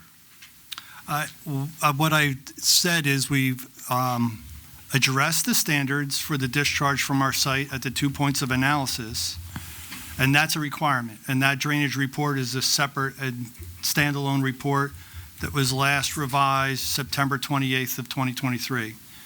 In March of 2023, we did an additional supplemental report that's not required, which analyzes on a somewhat regional basis this site and the community that the objectors are representing, the project on the north side.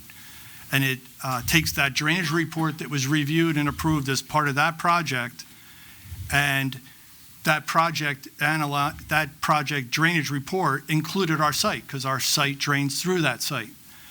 And it included our site in its existing condition. And what we did in that off-site, what we call off-site drainage analysis, is replicated that same drainage report and analysis, and the change in the peak flow at their point of analysis, which was the downstream side of that project, with and without this project's stormwater management. And there's a decrease in the peak flow at that point of analysis. That's what I stated. So it's reducing flooding then? At that point, the flooding would be established by the peak flow in the site. We've discussed at prior hearings the thought of additional volume, and I think I used as an example of I had a funnel and a small bottle of water, which is a small volume, and poured it at a quick rate through the funnel. I could overflow the capacity of that funnel, and I could take a big bottle of water and pour it through that same funnel at a slower rate such that it doesn't overflow that funnel. I think that's my attempt at trying to help people understand that the rate is what is the key element. And then with regards to regional flooding, I understand that the site we're talking about is a disturbance of approximately 20 acres, and the Raritan River to the north of this site has a drainage area of, I believe, over 3,000 acres. So there's a substantial larger drainage area that contributes to this regional flooding. And well, in this instance, sir, I'm worried about what's coming out of the Royce Brook. And I think, is it your testimony that all this stormwater produced by this site ends up in the Royce Brook? Yes. Okay. Yes. So for the public here, I want the truth tonight. So 1 inch of rain on 1 acre of forest or wetland produces 750 gallons of runoff, 1 acre. And I'll have Dr. Emerson here confirm that fact. 1 inch of rain on a 1 acre parking lot produces 27,000 gallons of runoff, 36 times more. So are the stormwater regulations good enough today, Mr. Ford, in your opinion, to hold back that water? That's not my responsibility or my charge, but I do have to follow those rules, certainly.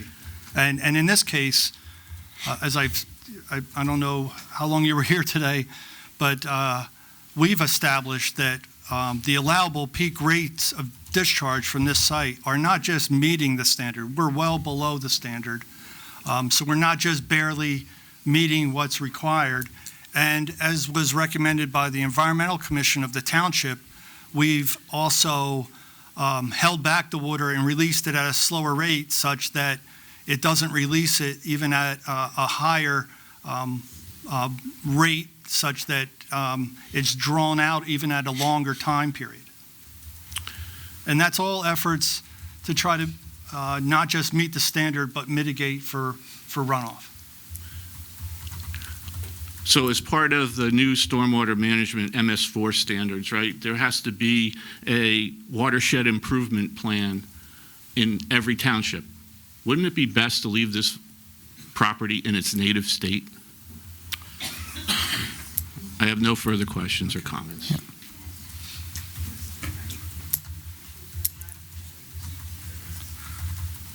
Anyone else from the public? Okay.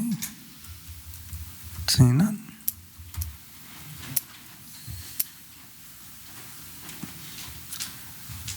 You're done, Mr. Ford. Thank you, sir. Don't forget your water, Michael. And Mr. Roddick, you do no other witnesses. No, sir. Okay, so I'm going to turn it over to You're objectors. reserving rebuttal. Yeah, as we Right, discussed, reserving, right. Thank you. we'll bring Mike back up on rebuttal if we elect to. And/or whomever else you so deem. So since it's before 9:30, we can continue if you have witnesses, or? We do have our witnesses here. Before we get started, I just wanted to clarify the point from earlier. We don't want to miss our opportunity to make a record on the jurisdictional issue. Our witnesses are here, happy to get started. But I just want to clarify that So will be here's- given. Go ahead. So here's your moment. So we should go now on that point. Yep. Okay. Thank you, board members, and Mr. Bernstein. Our position that was set forth in our October 11th letter and then further explained in our November 2nd letter is relatively straightforward, and that is the governing body adopted Ordinance 2023-08, which removed warehousing, shipping, and receiving within an enclosed building as a principal permitted use in the I-1 Light Industrial District, among other districts. It's on, just put it closer. Or you could switch, yeah. Use the other one, please.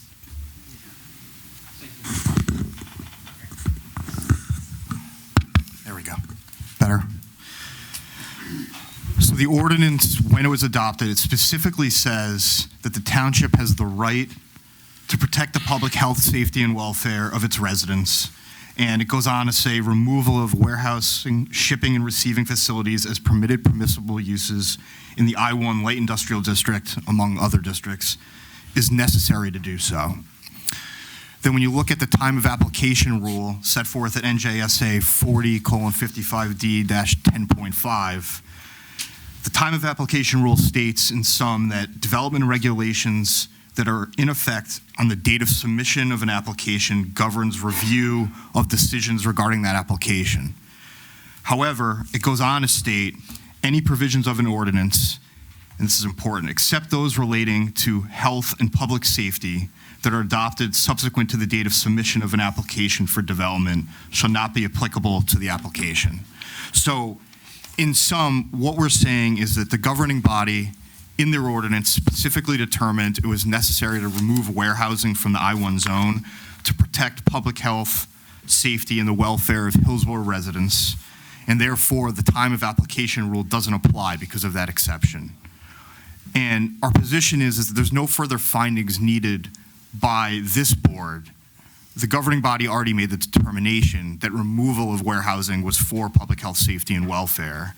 And if anyone disagreed with that determination, the challenge should have been to the governing body's ordinance and the findings that were made to make the determination that removal was necessary based on public health, safety, and welfare. This board just, follows along with the ordinance, which is now amended. And our position in sum is that because of this, the time of application rule, because it does not apply, the applicant here needs a use variance, and this application should be in front of the zoning board. A couple other just brief comments on this is that moving this application to the zoning board doesn't deny the application or deny the applicant its approvals. Of course, the applicant just now needs to go through the extra step of getting a use variance. Going just briefly into a few of the cases cited by the applicant in their objections or opposition to our position. They cited two main cases. The first case was 520 Victor Street Condo Association. And in that case, the court specifically said that no one contended that the density ordinance that was at issue there was related to public health and safety, and that's why in that case the time of application rule still applied. It's a different situation here in which this ordinance and the removal of warehousing was specifically for public health and safety. The second case that they cite is the New Jersey Supreme Court case of Shipyard Associates versus the City of Hoboken. again, a very different scenario from what we have here. In that situation, the applicant had already received its approvals, and it was also within the 2-year window of receiving its approvals, which affords a protection from any changes in zoning after they got their final approvals. And there's no health and safety exemption component to that particular provision in the statute. Here, again, it's specific that the time of application rule does not apply when it's for public health and safety reasons. And my last comment on this is the applicant had cited in its last letter the governor's message, or sort of the statement as to why Governor Christie put the time of application rule into effect. And if you look at the quote, there's a portion of the quote there's the ellipses, the 3 dots that's not stated in his letter. And that part of the quote states, and really makes our position for us, that this legislation, which is the time of application rule, makes common sense changes to improve the application process and move New Jersey in the right direction of providing a friendly environment for job creation while keeping safeguards for public health and safety in place. So for that reason, there's no case law to the contrary of our position that we are aware of. We think this is just a very straightforward position, and we believe that the applicant here needs a use variance, and this application should move to the zoning board. Thank you. If anyone has any questions, I'm happy to answer them. Mr. Ogrodnik? Yes. Thank you, Mr. Bernstein. On May 5th, 2010, Governor Christie signed legislation that represented a shift in some of the long-time land use practices. And what it did was it requires this board, essentially, really, so everybody can understand it, that once your application is filed and deemed complete, the zoning freezes. You can't change it. This legislation was known as S82, commonly referred to as the time of application legislation.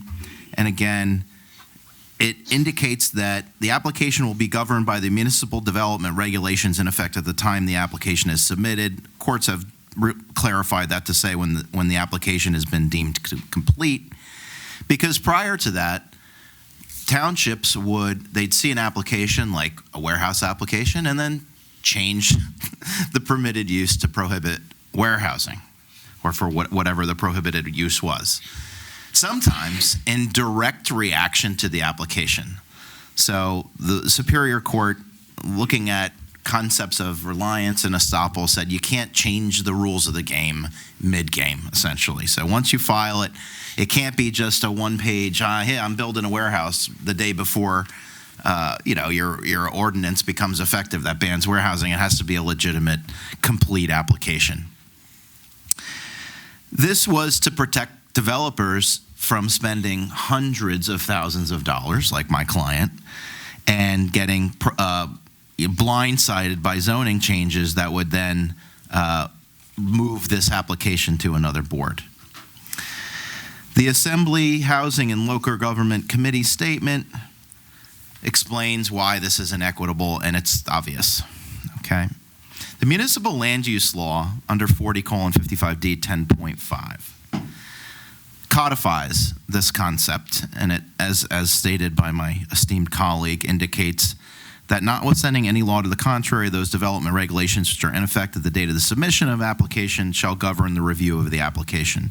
And then it does carve out, except those related to health and public safety. The objector's allegation that this application requires a D variance due to the recent adoption of the ordinance prohibiting warehousing as a permitted use ignores every single case that's been published on this exact issue. In fact, no court has ever taken the position or agreed with the position that they're advancing, that if you were to do so, this would be the first time. This was first explored in Dunbar Homes versus Township of Franklin housing development.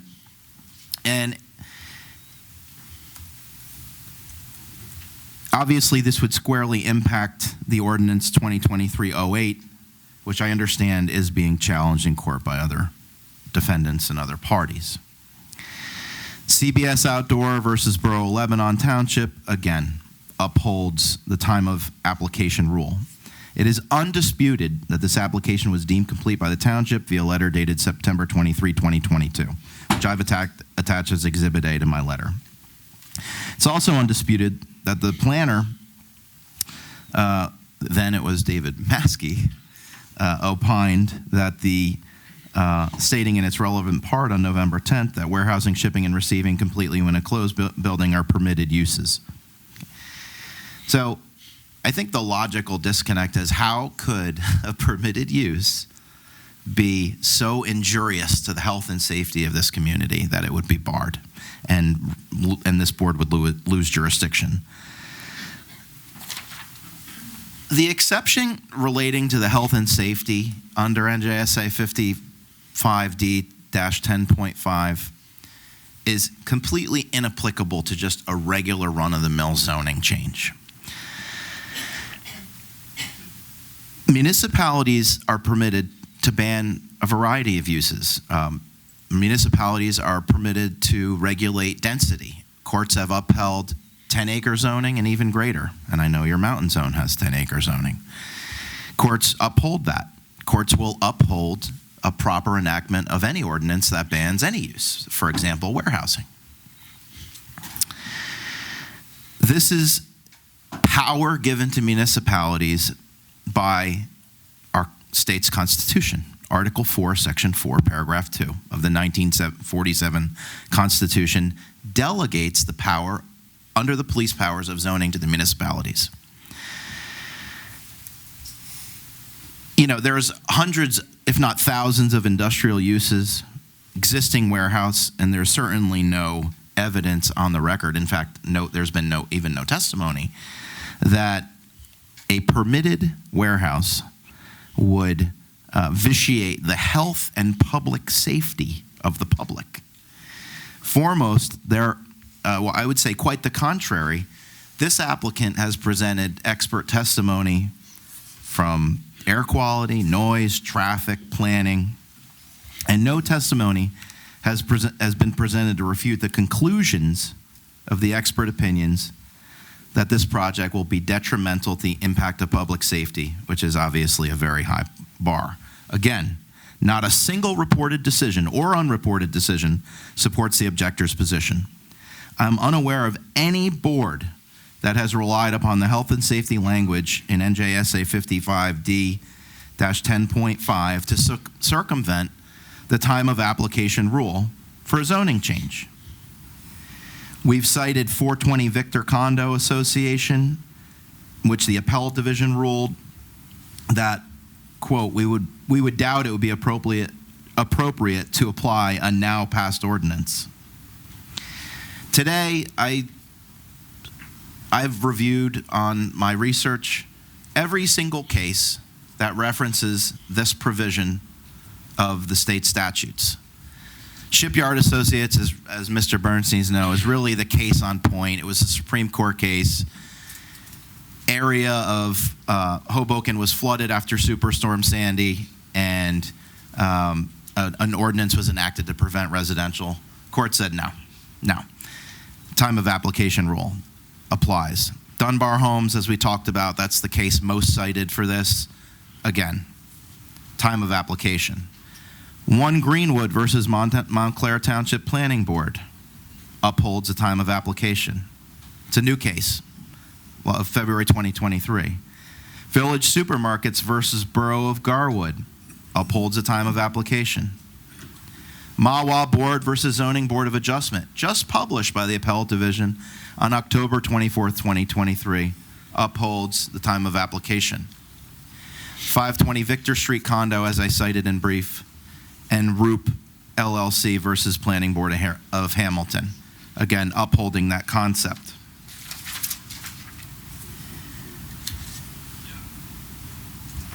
The Supreme Court held that ordinances that alter the permitted uses could not be applied unless there's a very a nexus between the ordinance and some safety risk, fire, hazard, landslides. I was trying to think today of a good example of a hypothetical and where, although the courts have never agreed, where where an ordinance would. And it came to my mind that if the city of Lahaina in Maui had those massive wildfires, if you had a residential project that didn't have sprinklers, and the township, or the municipality said all new construction is going to have sprinklers, that to me is something that would have that reasonable nexus to health, safety, and welfare. If the Supreme Court was unwilling to extend retroactive applicability of the ordinances, and by the way, it was also DEP regulations that they vitiated, it is submitted that a land use ordinance banning warehouses would be protected by the time of application rule. Put simply, the ordinance banning warehouses is a run-of-the-mill zoning power, not some emergency to protect the health and safety of the public. If you take the objector's argument to its logical conclusion, any ordinance that merely references health and public safety would eviscerate the time of application rule. This sidestep is precisely what the legislation intended to prevent when Christie's administration enacted S-82, which was then codified in law under NJSA 4055D-10.5 and interpreted the courts in every single case since, including Dunbar. Consequently, the Planning Board must conclude that this application, as a matter of well-settled law, is properly before this board. Can I just make a few quick statements? I promise I'll be brief. Okay. The applicant referenced, Mr. Ogrotnik referenced a bunch of cases, which I've also read. The point that we're trying to make, I guess, is a few-fold. Number one, we're not trying to say the time of application rule doesn't exist or shouldn't be applied in the correct instances. What we're saying in this unique instance in which the health and public safety issue is a reason for why the ordinance was enacted, the time of application rule does not apply. There is no court decision that I'm aware of that disagrees with our position either. I don't believe this issue has ever come up. In fact, the cases, in particular, 520 Victor Street Condo Association, I believe supports our position. The quote from that case says, "The legislature plainly intended that NJSA 40:55D-10.5, which is the time of application rule, would prevent a zoning ordinance passed after an application was filed from governing that application, unless the ordinance was related to health and public safety." And then in this case, what they go on to further say is, no one contends that the new density ordinance is related to health and public safety. Our position that we're taking directly from the governing body of the Township of Hillsborough is that warehousing was removed because of health and public safety. Mr. Ogrotnik asked, how could a permitted use be so injurious to be barred? That's a question that should be asked to the governing body who made the finding that warehousing needed to be removed to protect the Hillsborough residents, the health and public safety of Hillsborough residents. The challenge should be with the ordinance, and maybe it is being with the ordinance and with the governing body. This board now respectfully has an ordinance that was passed by the governing body that was enacted because of health and public safety reasons, and for that reason, the time of application rule simply doesn't apply. And with that, I have nothing further.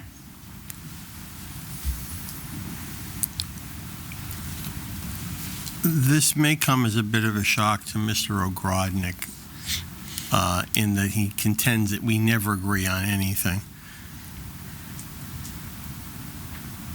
I don't think the fact that any of the cases hold for the proposition that the opposite result is not disproven, i.e., there's nothing in the case law that says that the time of application rule doesn't apply when you use the magic phrase. And by the way, that's not the only phrase that's in the ordinance. There is also no case law on point that holds for the proposition that by the use of that phrase in the abstract, and I won't get into the issue of the ordinance itself just for the purpose of the record for the board, as the board is aware, since you are a litigant in 3 lawsuits involving the ordinance, and there are 2 others not involving it. There are 5 lawsuits right now contesting that ordinance and 2 others related to the Township Committee's actions involving warehousing. So leaving aside whether or not those ordinances will ultimately be upheld or not, you're arguing that the phrase used among many other phrases in and of itself undoes the actions of the state legislature, not Governor Christie. The last time I looked, the governor doesn't have the right to adopt laws, because if they did, we'd be in a lot more trouble.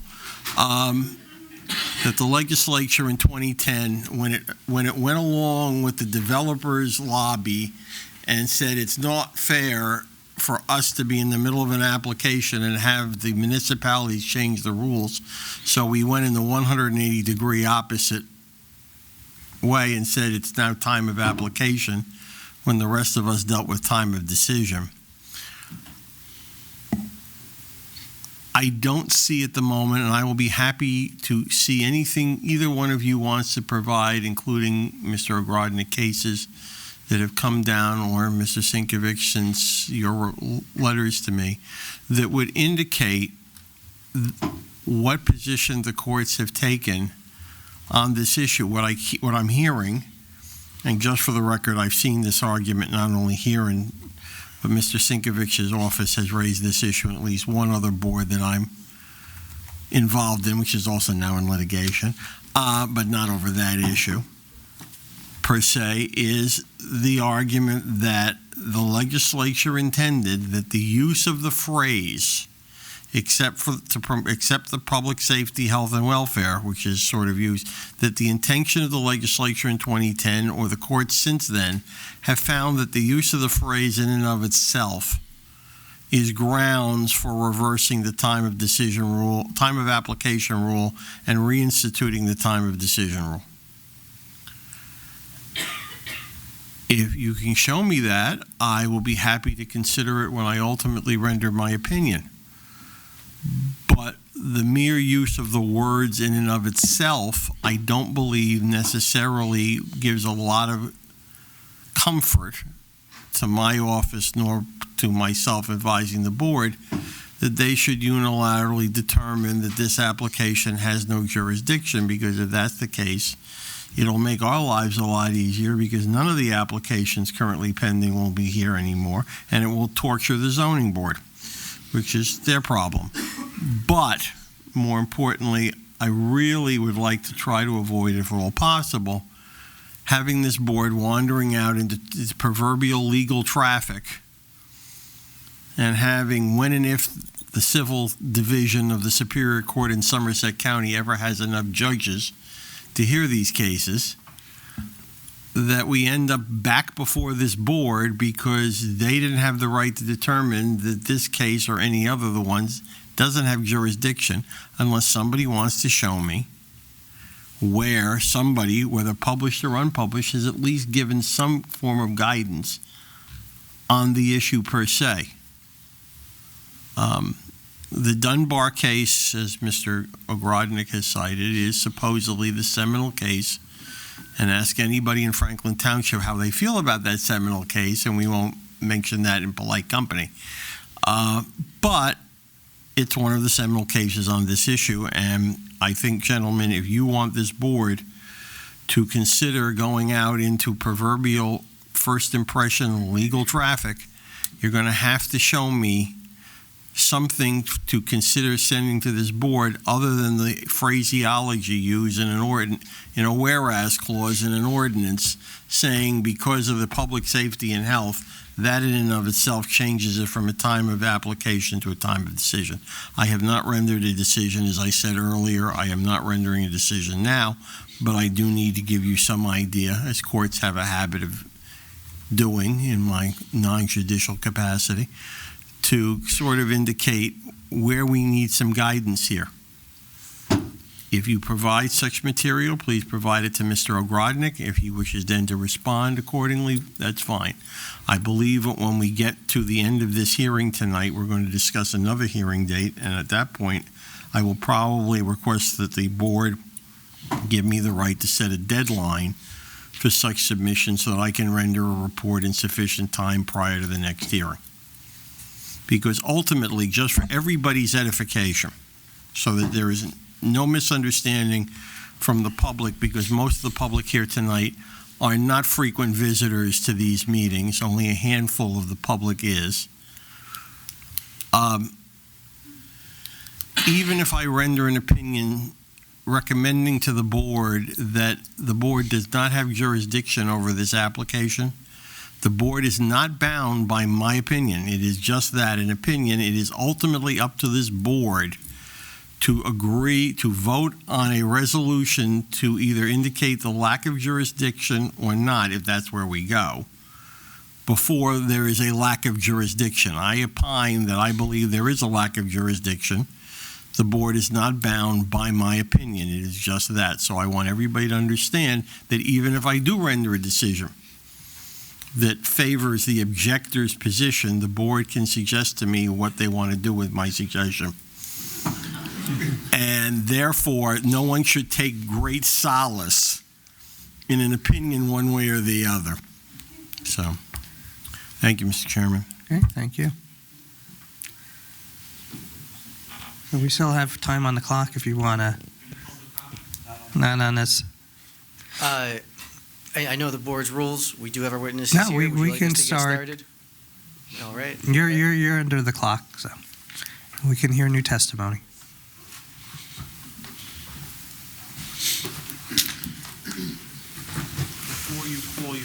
Before you call your witness, Mr. Ash, no, I had a thing. I know who it was. I guess I think for a second. Once you start, Dr. Emerson, one would hope that he'll be available for the next hearing. One would hope. We don't know that date, but our intention would be to make him available as Thank you. I think the objective is not to have it disjointed. Have Dr. Emerson tell us, I can't make it that night, I have a better place to be, and we're now doing disjointed. Are you suggesting we talk about the date first so we can make our decision here? I or- think that might not be a bad idea.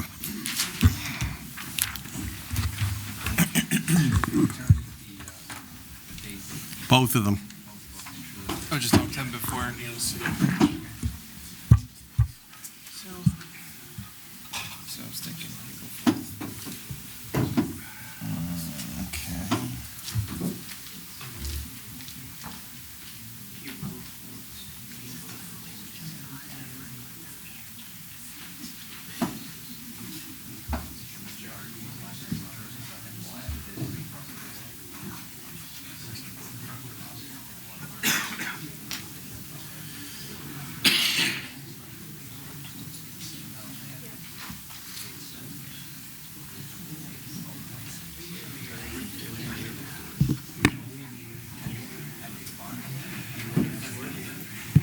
April 4th?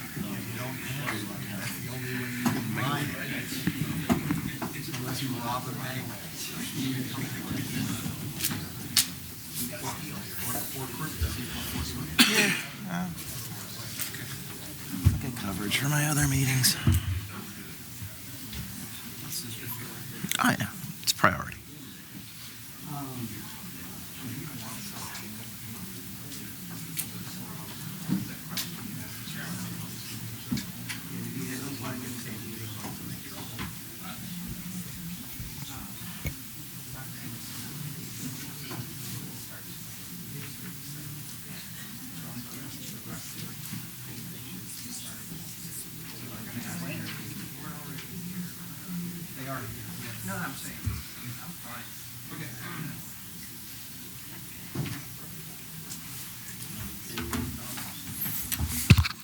Mr. Chairman, Yes, sir. April 4th 2024 would be the date proposed, and I will turn this over to the objectors. I will say that for April 4th, only one of our two witnesses is available, and if requested by the board, we're happy to start with that witness. However, on that date, we would not be able to finish our testimony because our other witness is not available. Right. So another date might be better, I guess, if possible. I mean, we're going into years in this application. Well, I mean, there's been. Can I make look, Mr. Chairman, let's be realistic here for a moment. The history of witness testimony is we basically finish one witness per night. I mean, you know, it's now 9:30 and we just finished Mr. Ford after 2+ hours of examination, cross-examination, public examination and the like on a relatively narrow set of issues. If Dr. Emerson's going to start tonight and continue on the 4th, and the planner isn't here on the 4th, I have real belief that we will not be done. We will not be at a point where we need to put this off further because we will probably still be doing testimony of somebody on your objectors between Mr. Ogrodnik and the public and you. Who's available on the 4th? Our planner, Paul Gleitz. Then I would suggest you call the planner. And if we'll finish the planner on the 4th, and we'll see where we are on the 4th relative to the next date. I don't think, I agree with Mr. Agrod, try not to fall off the chair, Michael, that putting it off a further date so that both witnesses are available doesn't make this board's situation any easier. I think you start the planner, you see where the planner goes in the 4th, and we'll see where we are, because I will also indicate to the two of you, you have not been here at the board since the first of the year. Michael has. It is no longer the board's purview to be doing one application a night. We have multiple applications sitting in the queue that do not begin with the word W. And we have to get to them because they have their own completeness issues. So it's quite possible you won't be the only application on the agenda on April 4th. This is fine. I just want to be clear with the board that we will not have the ability to have our other witness there that night. No, that's fine. But you also do have lay witnesses, do you not? We do, yes, sir. Well, you may end up taking the lay witnesses out of. Understood. I'm just trying to be as clear as I can be. So, Okay. Paul?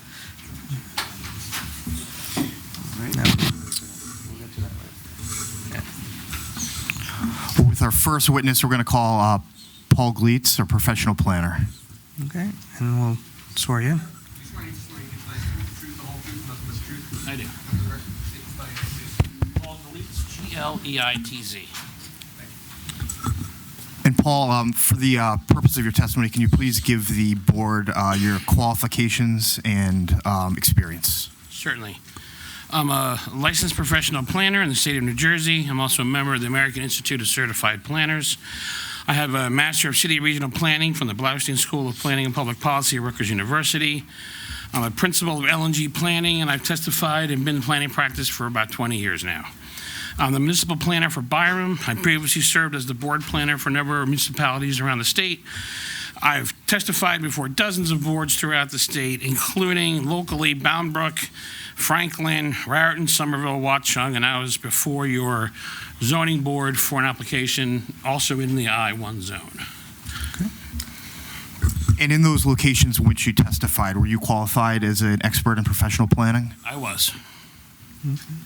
With that, I offer Mr. Gleitz as a expert in professional planning. Okay, is there any objections from the board members? Hearing none, we accept. Please continue. Great, thank you very much. I did submit a revised planning report on October 2nd of 2023. My presentation is going to follow along the general outline of that report. I'm going to try not to read it verbatim, but there's a lot of points I need to make, so I will be reading quotes in here and using that as part of my testimony. I mean, we're all familiar with the project, but I'll quickly restate that the proposed development is 130,000 square foot warehousing complex with 125,000 square feet of warehouse, 5,300 square feet of office. I think we're at 99 parking spaces, 20 loading spaces, 28 trailer parking spaces, and then we also have the associated internal circulation of driveways and sidewalks.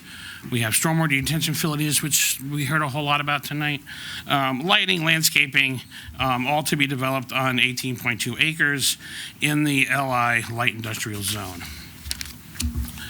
So my brief summary at the outset is that this warehouse and distribution center as proposed on the site should not be approved because it does not meet the use definition as intended by the zoning ordinance. It does not comport with the existing pattern of small industrial-oriented facilities or provide areas for modest industrial operation. It does not protect the public health, safety, and welfare of the residents of Hillsborough. It is in contravention of multiple goals of your township master plan, and the applicant has not provided sufficient proofs necessary for the variance and design waiver relief required by the proposal. So we all know we're on Western Road. It's Block 185, Lot 1. We're on 18.2 acres. And we're in the I-1 zone. The purpose of the I-1 and the I-2 light industrial districts is to create zoning districts recognizing the existing pattern of small industrially oriented facilities, allowing the remaining vacant lots in the same areas to be developed with similar uses and providing areas of modest industrial operations.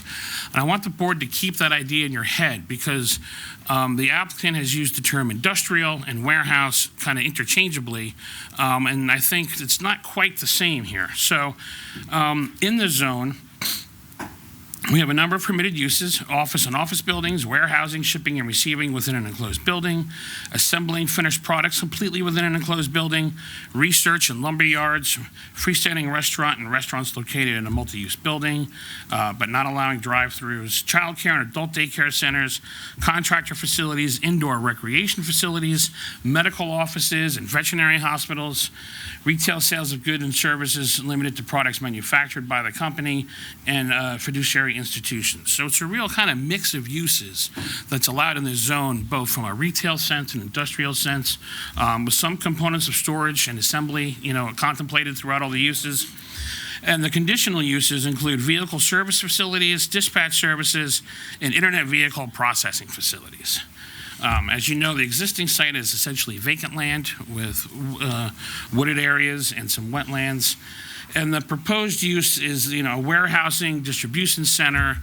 And in some cases, I think you can make the argument that it's a truck terminal, but I'll get into that definition later. The surrounding uses to the site include the Hartstone and Hillsborough neighborhood to the north. To the south, you have the West Trenton Rail Line and then the Central Jersey Airport. To the east, you have 113 Western Road, which is Minestrone Construction, which is a construction firm. And to the west, you have 61 Western Road, which is a single-family home. There's additional single-family homes as you move down Western Road. So there's one variance required. They provided testimony on that in terms of the building height of 38.4 feet, where 35 feet is permitted.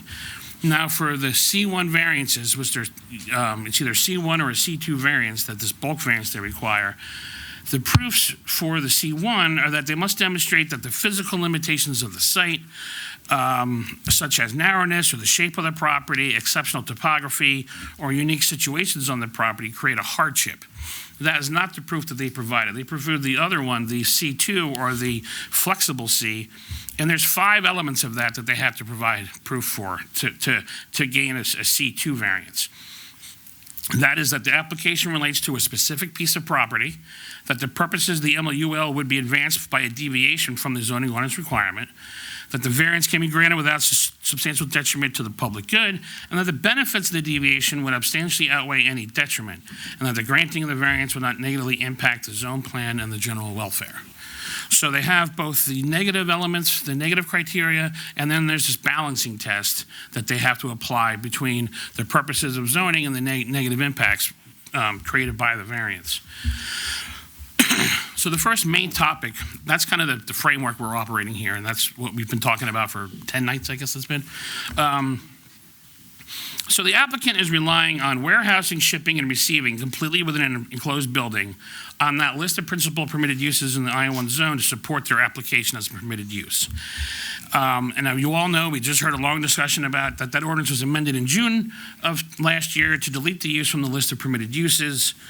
Prior to 2023-08, the ordinance we were just discussing, the ordinance section was last amended in 1982. 42 years ago now. Since that time, the nature of warehouse development and commerce has fundamentally changed. So one thing that's, I think, really important for us to remember is that the term warehousing, shipping, and receiving completely within an enclosed building is not defined anywhere within your land development ordinance. It's a use without definition. So typically, you want to rely on the ordinance's definition to help you understand what use is intended. Most ordinances do their best to try and define them, and different localities can apply different definitions to the uses listed. So this lack of specific definition for the use kind of precludes specific insight into the type of facility that the ordinance is recommending, or that was envisioned as permitted as this use when it was drafted in 1982.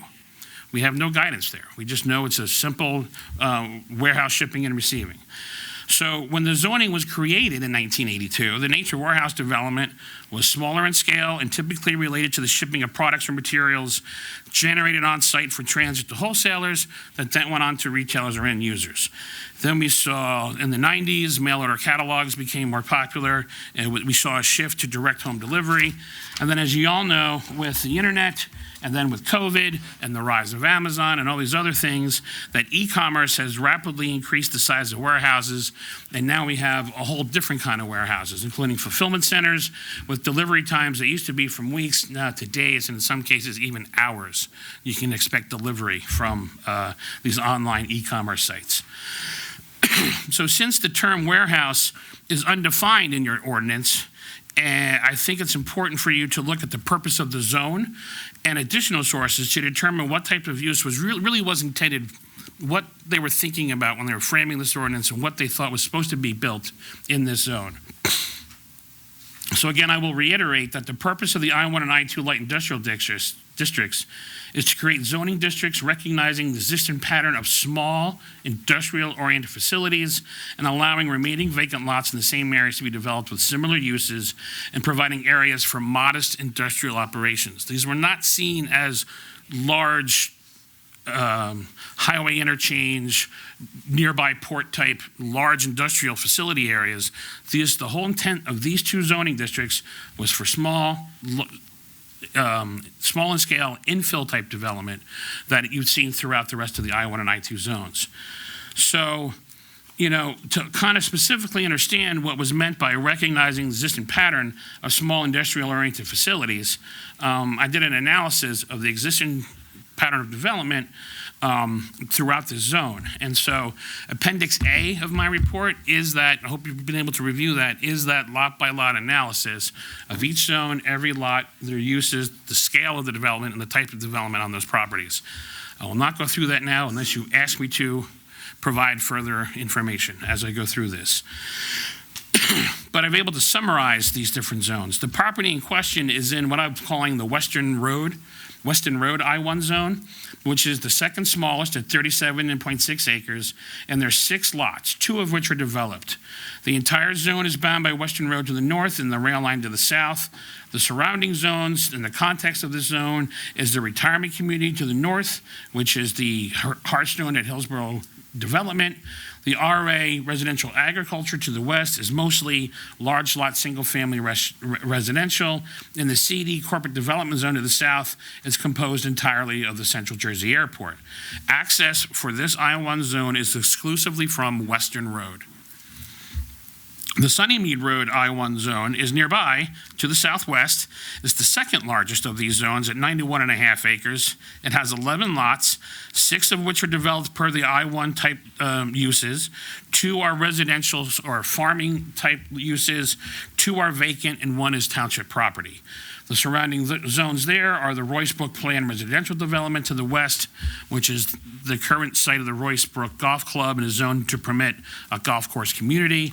The RA zone to the north is, again, mostly large lot single-family residential, and the R8A to the east is mostly vacant and is a future affordable housing site per a settlement agreement in 2019.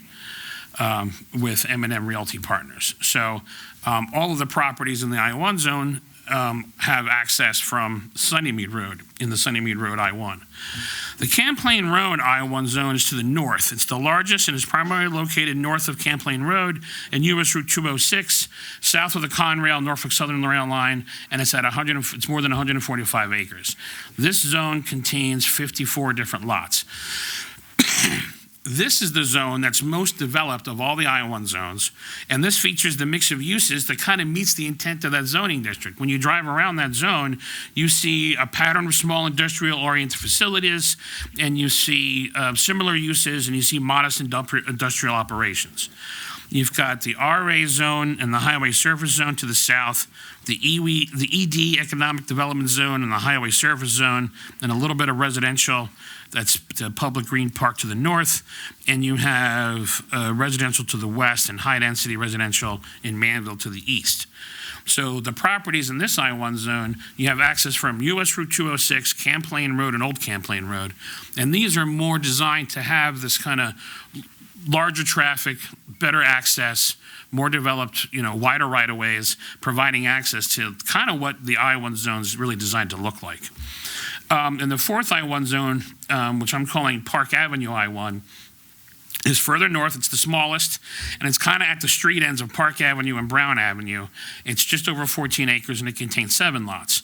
So this zone is bound by the ED zone to the west, the highway surface zone to the south and east, and the open space cultural landscape to the north, which is Duke Farms. So this zone is accessed from the incomplete street ends of Brown and Park Avenues. So then, this analysis, shows us that none of the lots in the Western Road I-1 are developed as warehouses or shipping and receiving facilities.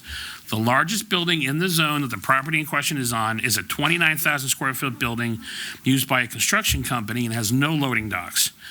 The rear building of 10,400 square feet at the vacant Penn Color Incorporated site has 2 loading docks at the rear of that building. These represent modest light industrial type properties. The Sunnymead Road I-1 zone has 1 cold storage warehouse, which is Preferred Freezer Services, and that's a 55,000 square foot cold storage building with 5 loading spaces and 35 parking spaces. That building is about 42% of the size of the building that's proposed with this application. And the next largest building in that zone is a 34,000 square foot building for the truck trailer dealer. The Park Avenue I-1 zone has 1 large building, the East Coast Media Building, that's 20,000 square feet, 20,600 square feet, and has 2 loading docks and an overhead door. None of the properties in any of these I-1 zones appear to have active rail sidings, and they all rely on the local road network. And even the Champlain Road I-1 zone has a few large buildings that have been developed.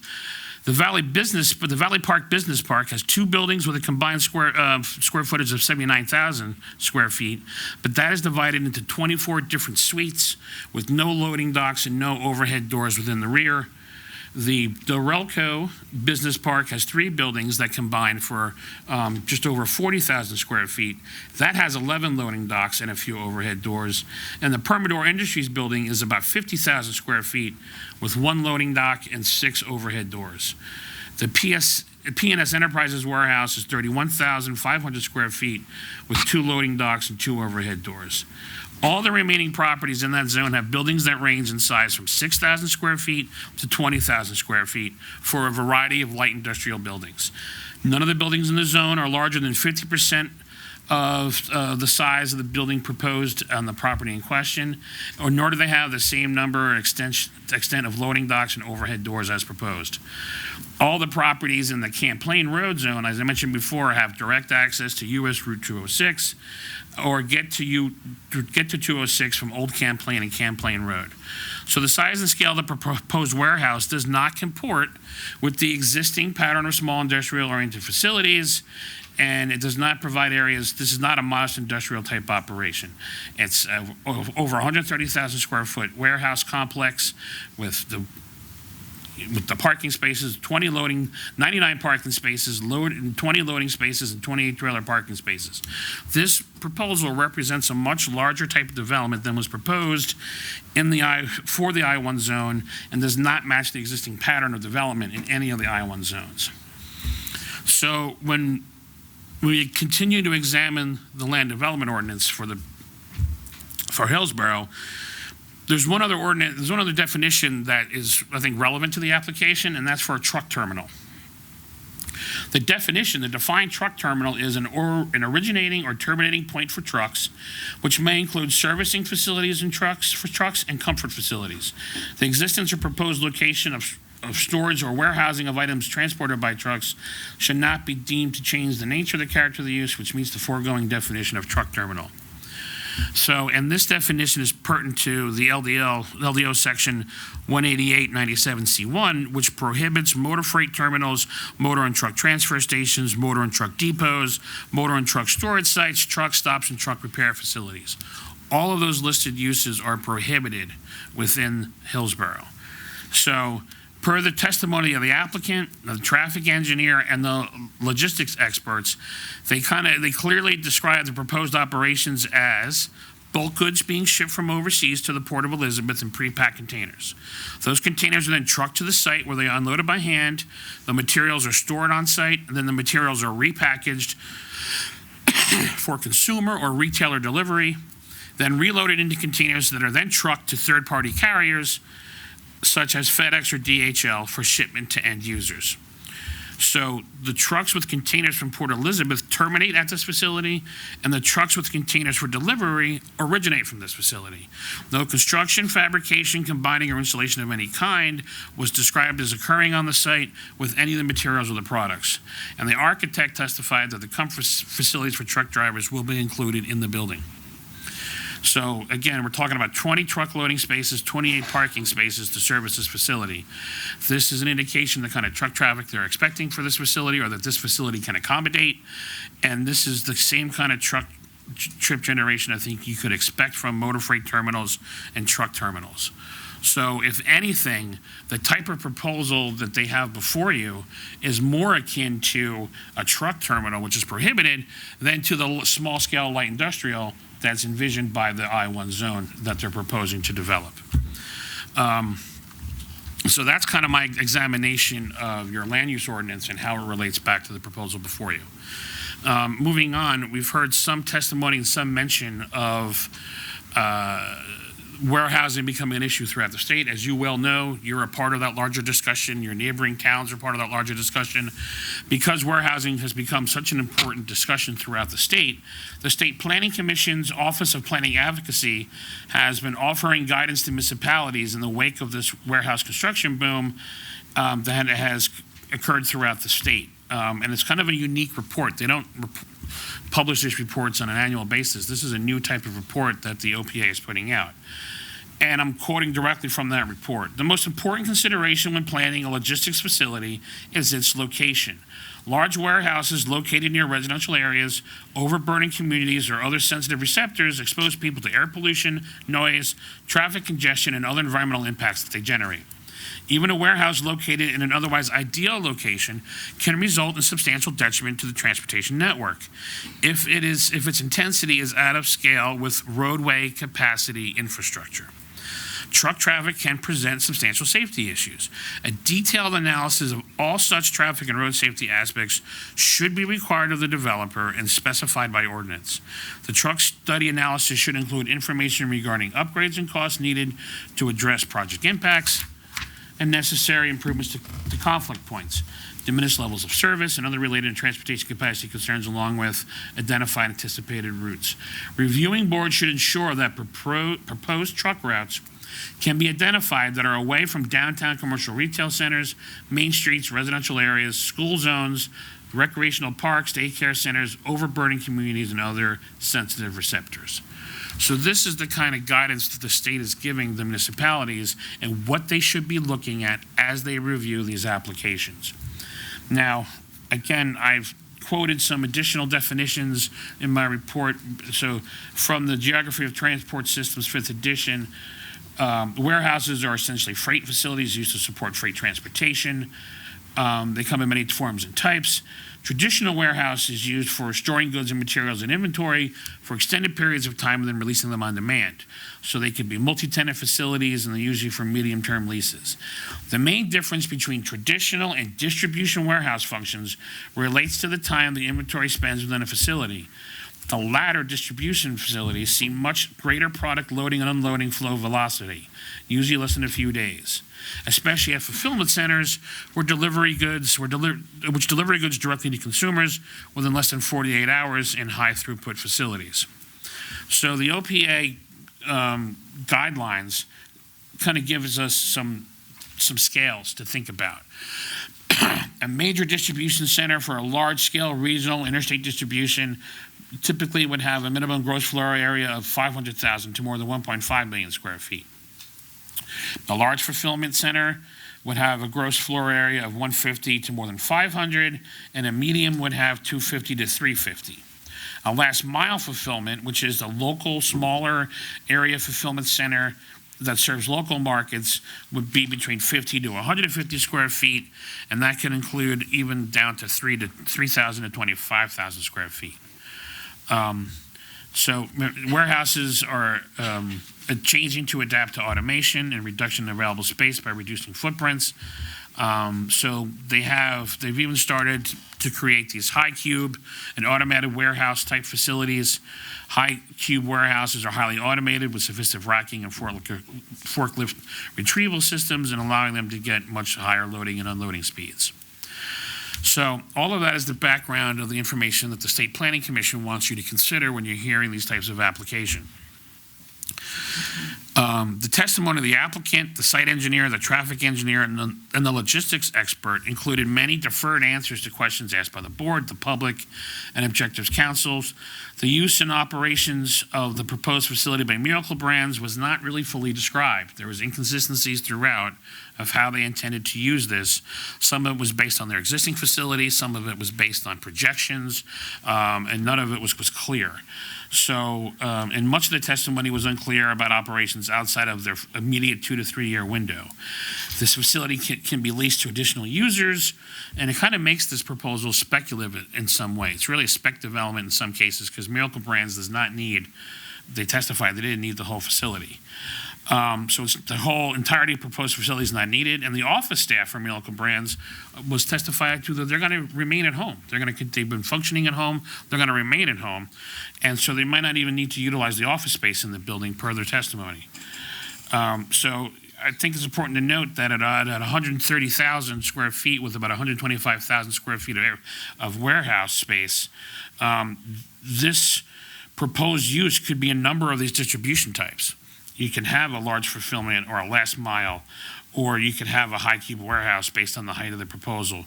So each of these type of facilities, especially with the loading bays proposed, could have more truck traffic than was testified to during this application process. The planner's report also talked about prior approvals and settlement agreements that kind of controlled the use of the Hearthstone site, and it was brought up to kind of say, everyone knows this was going to be an industrial site. Why are we surprised that this application is before the board? So in describing the area surrounding the property in question, the applicant's land use planner, his report from 2023 stated that the history of the Hearthstone and Hillsborough application is germane to the subject proposal. And he provided details from a 2003 planner's memo, a transcript of a public hearing from 2003, and the public offering statement of the Hearthstone and Hillsborough community, an attempt to establish the use of the property in question as proposed, as well established, and he proposed that it was well established and known to the township and to the neighbors. So, none of this history relieves the applicant of his obligation to comply with the land use ordinance and other laws, but insofar as I may provide any guidance whatsoever, it should be put in the proper perspective. So the parties recognize that due to the airport hazard zone, that the property in question was not suitable for residential development and would remain zoned as I-1, and that the property in question would be developed per the intent and purpose of the zone plan, which would be to allow for the remaining vacant lots in the same areas to be developed with similar uses and providing areas for modest industrial operations. And the approval at the time was for a 9-lot industrial subdivision. On the public offering statement for Hearthstone and Hillsborough states that the property in question has been approved for development as a light industrial park. So again, a 130,000 square foot warehouse complex with 20 loading spaces and 28 trailer parking spaces was never mentioned in any of these documents. A 9-lot subdivision with a separate lot for stormwater management on 18 acres would be expected to consist of 1.5 to 2 acre lots with principal buildings with a floor area of about 19,000 square feet to 26,000 square feet based on the I-1 zone requirement of a maximum FAR of 0.3. The current proposal for this large warehouse and distribution facility creates a building that's 6.8 to 5 times larger than any individual building that could have been developed in that 9-lot subdivision, industrial subdivision. Light industrial buildings of the size permitted under the 9-lot industrial subdivision would not have generated the same kind of truck traffic you'd see from a 130,000 square foot warehouse with the parking spaces and the number of loading bays proposed. So this proposal is not for a light industrial development, but a large warehouse. So the residents are not giving unequivocal disclosure that a 130,000 square foot warehouse would be proposed. And then there's other uses listed as being industrial warehouses in the vicinity. And I reviewed them in my earlier testimony that none of them approach the scale of the proposed development. 284 Sunnymead Road is the 55,000 square feet cold storage building with the 5 loading spaces. 101 Western Road is a vacant industrial site with 2 buildings of 12,500 and 10,400 square feet. 113 Western Road is a construction firm with 29,000 square foot building and 1 overhead door. The properties on Kennedy Boulevard range from 2,400 to 9,500 square feet, and they have limited parking and loading areas. None of the properties listed in the planner's report approach the size, scale, or nature of what is proposed on the site. Before I started my testimony, there was a whole discussion of Ordinance 2023-08.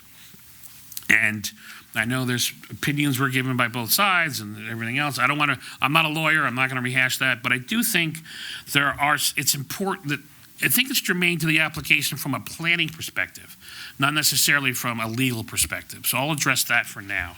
So the findings of that ordinance were that Hillsborough has experienced a high volume of warehouse application due to the rise in e-commerce and consumer expectations for same-day delivery services, perpetuating the demand for large-scale warehousing and storage and distribution facilities. While these warehouses generate economic activity, jobs, and rateables, it should not be at the expense of the public good. Many of these warehouse facilities are located in close proximity to sensitive land uses, including environmentally sensitive residential zones. Warehousing facilities produce negative impacts to the public, including noise, truck traffic, and air pollution. The rapid growth of warehousing facilities in the state of New Jersey has affected the state, and thus we have this State Planning Commission report, which provides guidance. And the township has the right to protect the public health and safety and welfare of its residents to preserve the natural landscape of the community, which directly aligns with multiple goals of the master plan. And the township committee believes removal of the warehousing facilities as principal uses in all the following zones is necessary to do so. So the findings of that were not just one single magic phrase.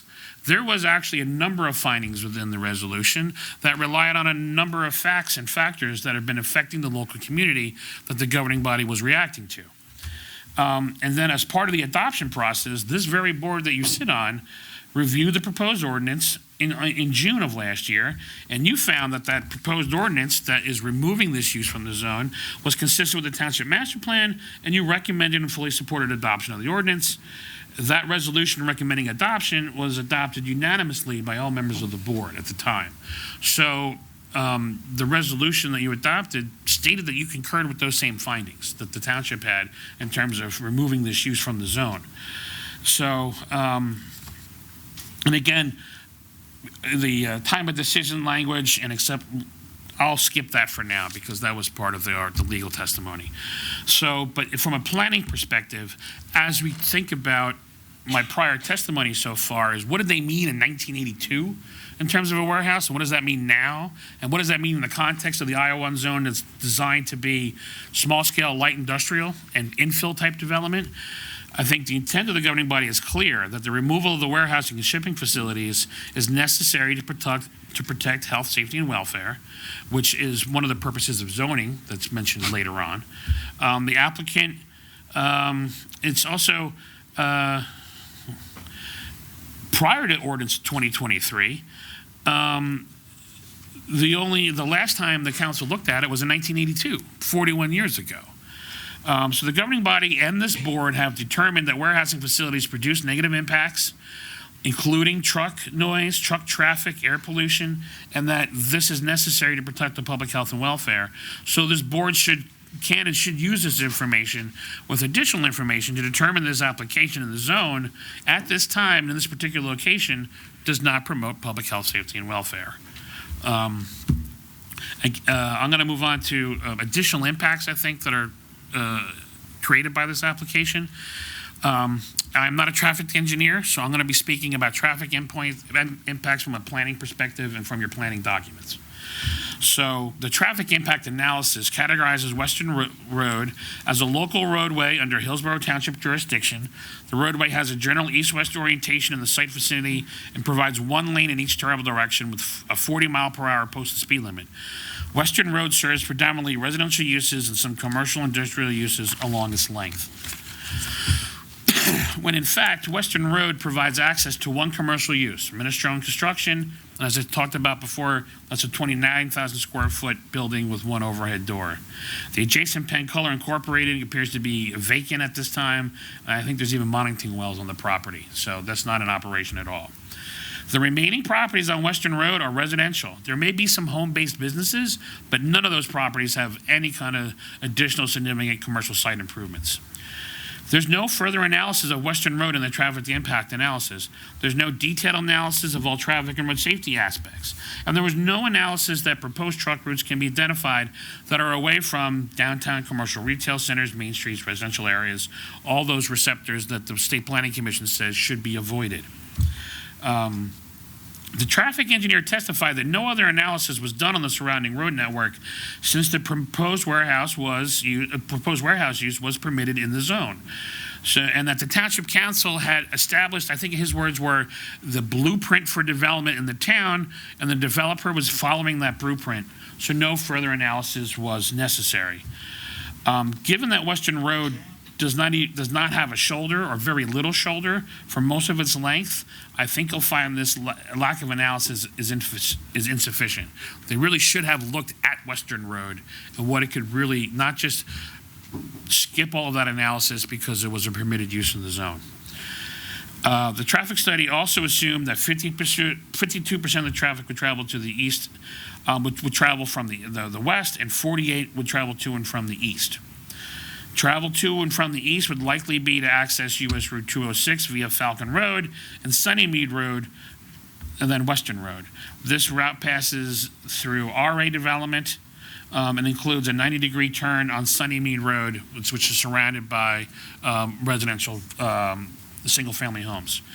But Falcon Road does provide full turning movements in a signalized intersection with US Route 206.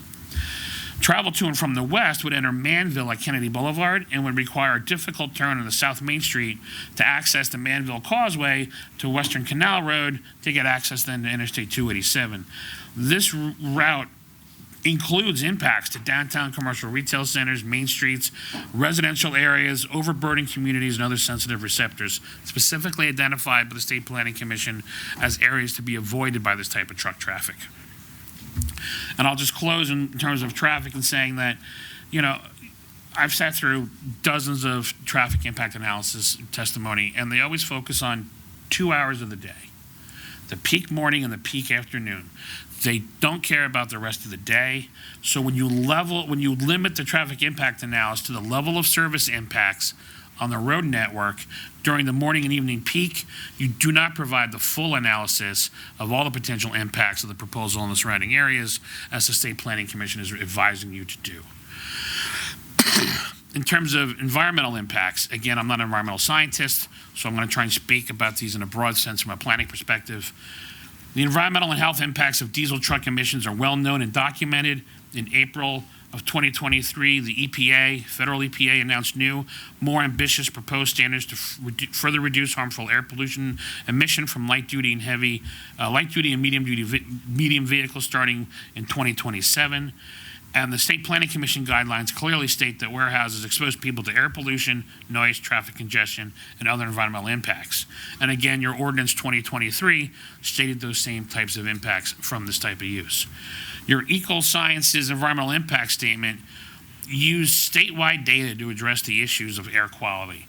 And the NJDEP data cited were annual quality reports, air quality reports from the state, and had nothing to do with their proposed location of the facility or the impacts to the local area using projections based on that proposed facility. Fine particles, the PM 2.5 exceedance levels were recorded. Those were based on the wildfires we saw from the US and Canada. Nothing was presented to address the impact of the increased truck traffic, idling trucks on site, or other emissions from the proposed facility on the surrounding area. And then the Bodner Engineering Air Quality Impact Analysis was based on a number of assumptions. One of them was that the prevailing winds would disperse vehicle emissions away from Hearthstone and Hillsborough, but there was no meteorological data to support that other than the notion of prevailing winds. Vehicle traffic at the warehouse was presumed to be very limited, with 2 inbound and 3 outbound trips per day, and peak traffic of 7 trucks and inbound and 10 trucks outbound. That analysis was not supported by any other testimony, either by the applicant or by the traffic engineer. Surrounding highway traffic volumes illustrate an area with air quality issues to begin with. This proposal is only going to exacerbate the situation. It doesn't reduce the impacts, it just makes it worse. The South Ward of Newark data is not relevant to the application in any way. No testimony was provided that interpreted that MOVES 3 data that was presented in the memo. The analysis was just, well, bakeries produce, we measure this stuff in pounds, and that's why we measure it in pounds. So we measure it in smaller, but that was a very general, broad review of the type of things DEP regulates, not the specific emissions that need to be controlled at the site or could have impacts from the site.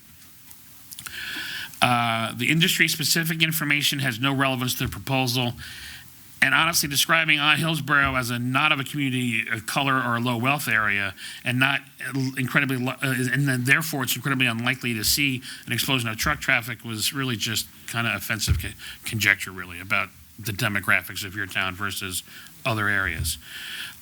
So standard operating procedures for the site were difficult to ascertain from the direct testimony. Container trailer movement on the site was to be done by third-party contractors on some sort of on-call basis, which we think is going to increase truck traffic and idling. And again, the vehicle information is speculative about shifts in the industry and the electrification of the U.S. vehicles fleet. So again, I think there was lacking specificity in the testimony you heard about the impacts that need to be addressed when you're reviewing these type of applications. I'd like to move on to the master plan, your township master plan and your master plan documents. There's a number of goals and objectives in the township master plan that are not advanced by this proposal. Am I okay to keep? Can you just slow down for the court reporter? Sorry. I thought I was speaking slowly and deliberately, so I'm sorry.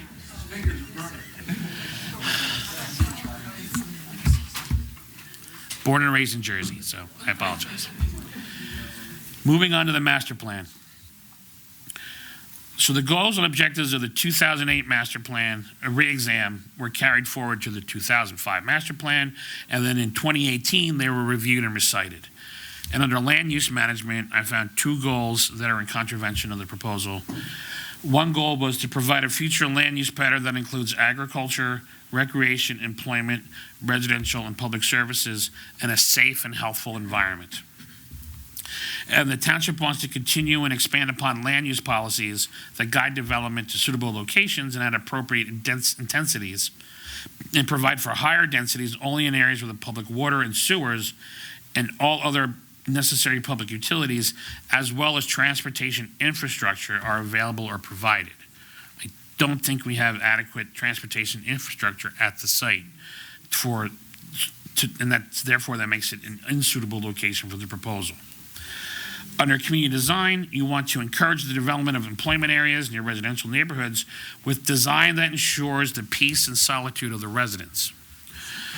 And you also want to require all non-residential development, i.e. industrial, office, and commercial uses, to be compatible with nearby residential neighborhoods. And I don't think this proposal meets those goals as well.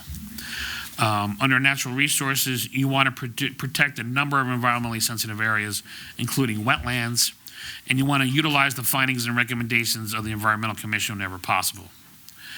You also want to promote land use and management policies that provide for clean air and protection from noise and light impacts. Under transportation, you want to minimize the impact of transportation systems on the environment, including air and noise pollution. Under economic development, you want to provide expanded employment opportunities by encourage development in appropriate areas for this purpose and consistent with available infrastructure and supporting services. You also want to promote employment opportunities and commercial services in locations compatible with existing and proposed development. Again, those are laudable goals that are not met by the proposal before you.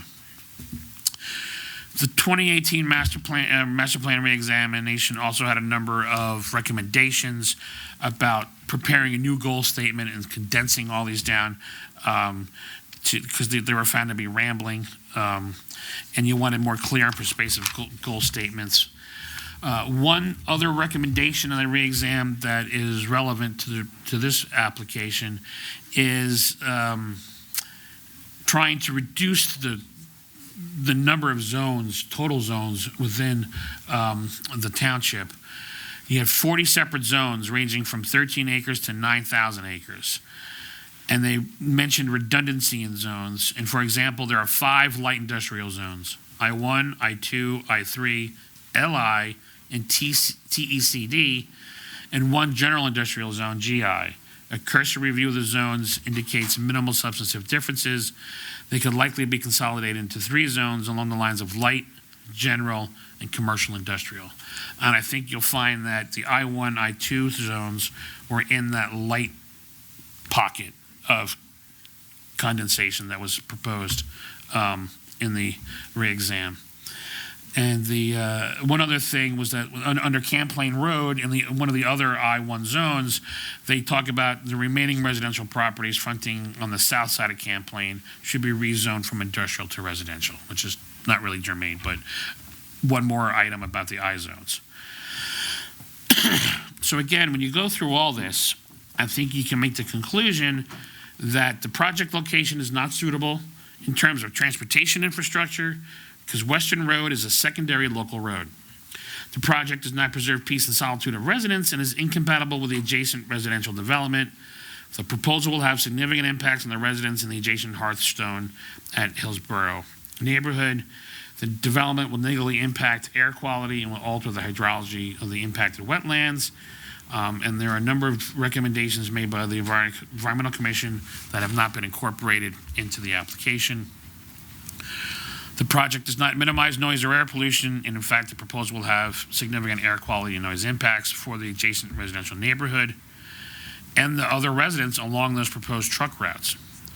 And the project's not consistent with available infrastructure and supporting services and is not compatible with existing and proposed development.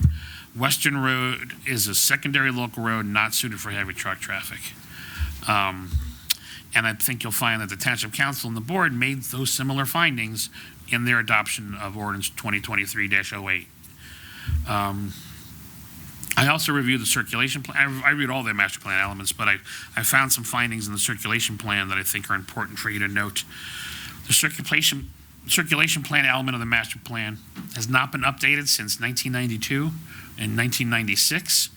There was a minimal revision in 2013 for the street network in the town center, but a comprehensive revision has not been done since the early to mid-90s. The 1996 circulation plan considers Western Road to be a secondary local street. And again, I apologize, but I'm going to read you verbatim what the description in that plan is, what they consider a secondary local street. I'll go slowly. Secondary local streets consist of streets serving individual properties. The street should be 50 feet in the right-of-way width with 20 to 35-foot cartways, depending on the type of area, building setbacks, off-street parking, and similar features. For example, in rural areas and on short loop streets or cul-de-sacs, where traffic volume is considerably reduced, primary efforts should be made to design the street to this reduced need, e.g., 20 to 24-foot cartways, and concentrate on landscaping, greater building setbacks, and other aesthetic treatment to reduce the visual impact of the street within the neighborhood. By reducing the paved widths of the streets in appropriate circumstances, i.e. lower residential densities, and where no curbside parking will occur, least cost housing is encouraged, and long-term maintenance costs by the township are reduced to the extent of the reduced paving. Secondary local streets should be designed to discourage their use as through access streets. So that is the context in which I think you need to think about Western Road, and not just the fact that it was lumped into the zoning code as being a permitted use, and therefore you don't have to consider any other ideas about Western Road. The economic goals and objectives of the 2008 master plan. Hold on a second, Chairman, I think it's 10:30. I think it's obvious you're not going to finish tonight. So I won't finish tonight. I think it's time that we move to continue. It's getting really good, though. I know. We're losing a few people back here. But that's the cliffhanger. We make sure everyone comes back. Well, thank you. I appreciate it.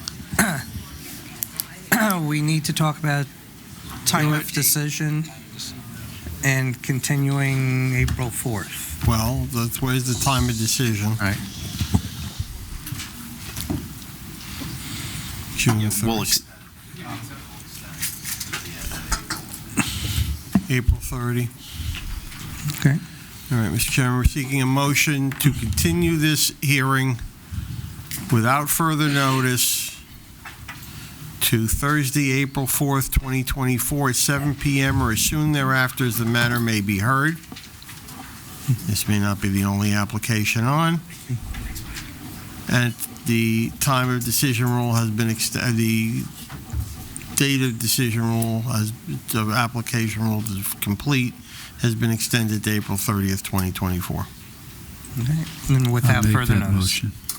Without further notice. I indicated without you did further say notice. Second.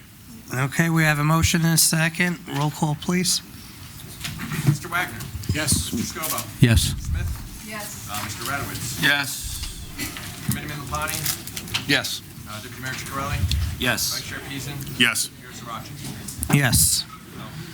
Okay. We'll be back next just real week. quick, just a reminder, we do have a meeting next week on the 8th at 7 p.m. And with that, I'll entertain a motion of adjournment. I'll make that motion. Second. All in favor? Aye. Aye. We're adjourned. See everyone next week. Good night.